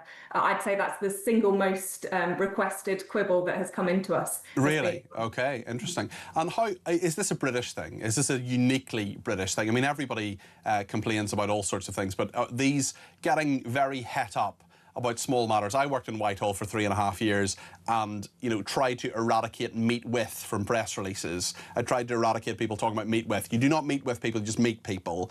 Also politicians saying deliver on. All that. I was a total pedant when it came to that kind of language, and I was in a position to actually deal with it. But I just wonder, is this just a British thing, or is this a uniquely British thing? I hope it says something about British society, which is that we're allowed to comment on these things, and we're allowed to say that these things matter. I think it's an important part of public debate to be able to pick up our leaders on the small things and to be able to voice the things that matter to us. I'm sure in any society there would be a list of quibbles, but I think it's a healthy indication of a society that's allowed to care about these things. I did not know this, but apparently there's no single foreign word that perfectly encapsulates the nuances of a quibble. So that in itself is an Englishism, which is very interesting. And I wonder, I mean, Schadenfreude, I suppose, is one of those German words that we don't really have in the UK. If there's one thing that you could wave a magic wand and magically sort out like now, what would it be? I think parking is my pet project. Yes. You mentioned earlier in the programme the keying errors issue. That came from personal experience of my parking fine. So what happened? I paid for a ticket in good faith, came back to my car several hours later and was astounded to find a ticket on my windscreen. I was sort of going through it. I was on the app trying to work out, well, what offence? No, I've definitely paid for the right car park. I mean, there's so many things you can inadvertently do wrong. And it was on writing to the council, which required quite a lot of time and effort on my part. And receiving a strong ticking off, although I was successful in appealing it. I discovered that the fault was I was not totally on top of number plate formats in the UK. Outrageous. Like to zero unknowingly. I mean, I'd been doing it for months. It was just my saved number plate. I had no idea that wasn't actually my number plate. Well, there we are. One of my greatest victories when it came to a quibble was, I mean, it was based on a really quite arcane thing. But there's a thing called the Common Travel Area, which you may be familiar with, travelling between the British Isles. To go between England and Ireland, you do not need a passport. And I was on a Ryanair flight and they said, well, you need a passport. And I said, no, you don't. Common travel areas existed since 1920. And I just stood there. I just stood there and didn't move. And part of it was just saying, I haven't got a passport with me. I may have forgotten it, but I don't need one. I've got my driving licence. I don't need to have a passport to get into Ireland. That is not something I need. That has been the case since 1920. The free movement of people has existed. And they let me on the flight. And that was just brilliant. So clearly, when you win these things that are quibbles or small matters of pedantry, you do get a great rush, don't you? Yeah, and I think what we want to do at Quibble is to land the point that the details do matter. Yes. And I think for the long term, there's a hope that we can also incentivise policymakers to take care in policy design right from the start. With, you know, if they don't, someone will notice. Yes, indeed. Thank you very, very much, and Godspeed, Abigail. Good luck with all that you do and all who sail on the good ship Quibble. That is Abigail Bradshaw, founder of Quibble. You can have a look at their website and suggest things, and you can suggest things here as well. 0344 499 1000. Lots to discuss. We're going to take another couple of calls before the top of the hour. We'll also have a chat with Petri Hoskin about her programme coming up between 10 and 1. Stay with us.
the thing that most makes me angry about Keir Starmer, talking about the need to defend our country, and he's gone out of his way to not make the tough decisions to actually do the thing to defend our nation. It's cowardly, and I think it's treacherous. Nothing to say on immigration, nothing to say on benefits, nothing to say on jobs, nothing to say on tax. Absolutely appalling. If this is the solution the country's been waiting for, then we are in a very, very bad place. People up and down the country are asking why they are always being put second. They work every day, they get up, they pay their bills, they look after their kids, and yet the other side of the social contract is not being held up.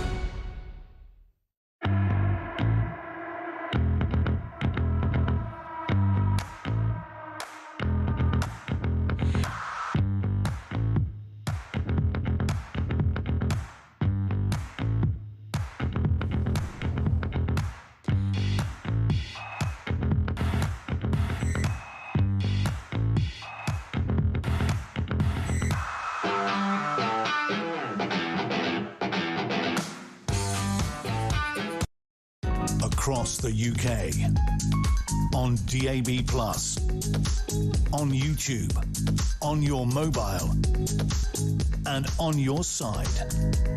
This is Talk. On the Nova exhibition, we have a civil servant who's been in touch. He doesn't want us to use his or her name, and I won't do that. I will respect that person. I would love to go to the Nova exhibition, but as a civil servant, I know I would be ostracised and pushed out if it was known that I went.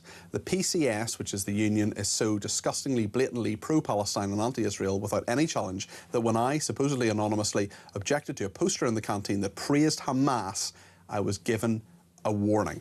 Says that person. That is disgraceful, absolutely disgraceful that that has happened. I'm sorry to hear that is the atmosphere in the civil service for you. I'd love to know which department you work in, but I also want to respect your anonymity in all of that as well. So I appreciate that message, and I will respect that anonymity.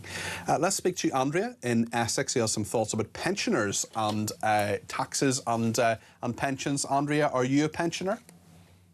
I'm not far off, Peter. Okay, so you're thinking about it. A pension of very modest means. I own a two-bedroom masonette and you know, no state pension yet, and a small private pension. Have worked all my life from 16. But what I wanted to say was I don't want to pick on pensions because I'm almost one myself. But where people get the idea from that they've paid their way, I'll never know.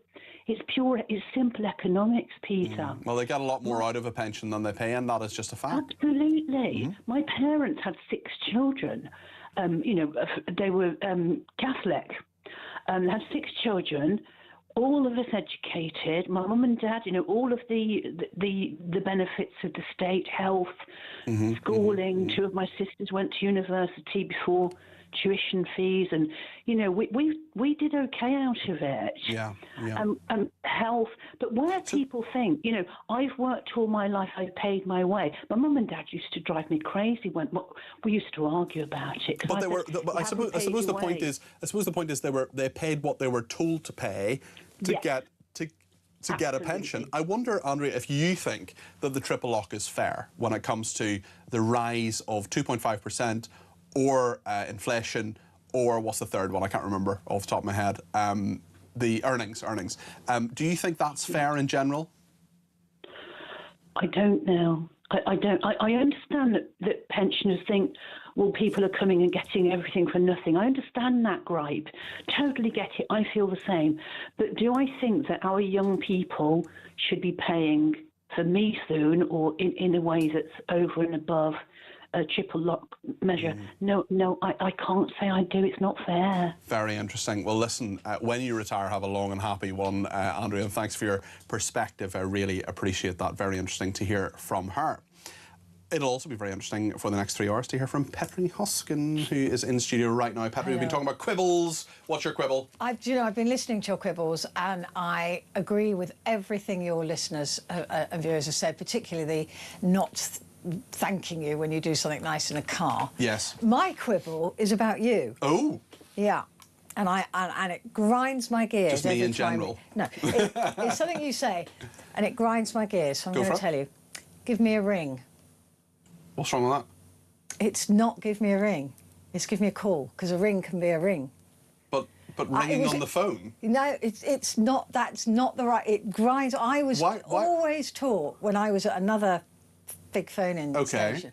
If we said, give me a ring... What's wrong with give me a ring? Don't say it. Just call me. Just give me a call. But it's correct. It's not. In what way is it not correct? It's not correct. It's annoying. You ring someone on the phone. You call someone. No, and the Americanism is you call, and that's infected British English. Previously you would ring someone. No, you'd you'd call them. You'd call them. Okay, interesting. Yeah.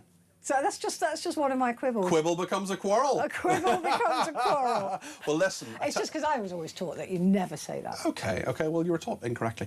Tell me. I'll tell you what. If you want to continue the debate after 1 o'clock, give me a ring. Annoying. Tell me what's coming up in your programme. NATO Summit Day 2. Some extraordinary things by Trump. I mean, the Islamic Republic of Japan. Did you see that? No. Yes, he was talking about the Islamic Republic of Japan when he meant Iran. Wow. Okay. He pointed to Zelensky. Quite a slip. Pointed to Zelensky as Putin, right. which of course Biden's done before. And when he did that, Trump went wild right, about that's it. Right, yeah. But anyway, lots to talk about here. Maloney looking down on the ground when Trump walked past. The NATO Friendship Alliance, when they should have been talking about Russia. It was all concentrated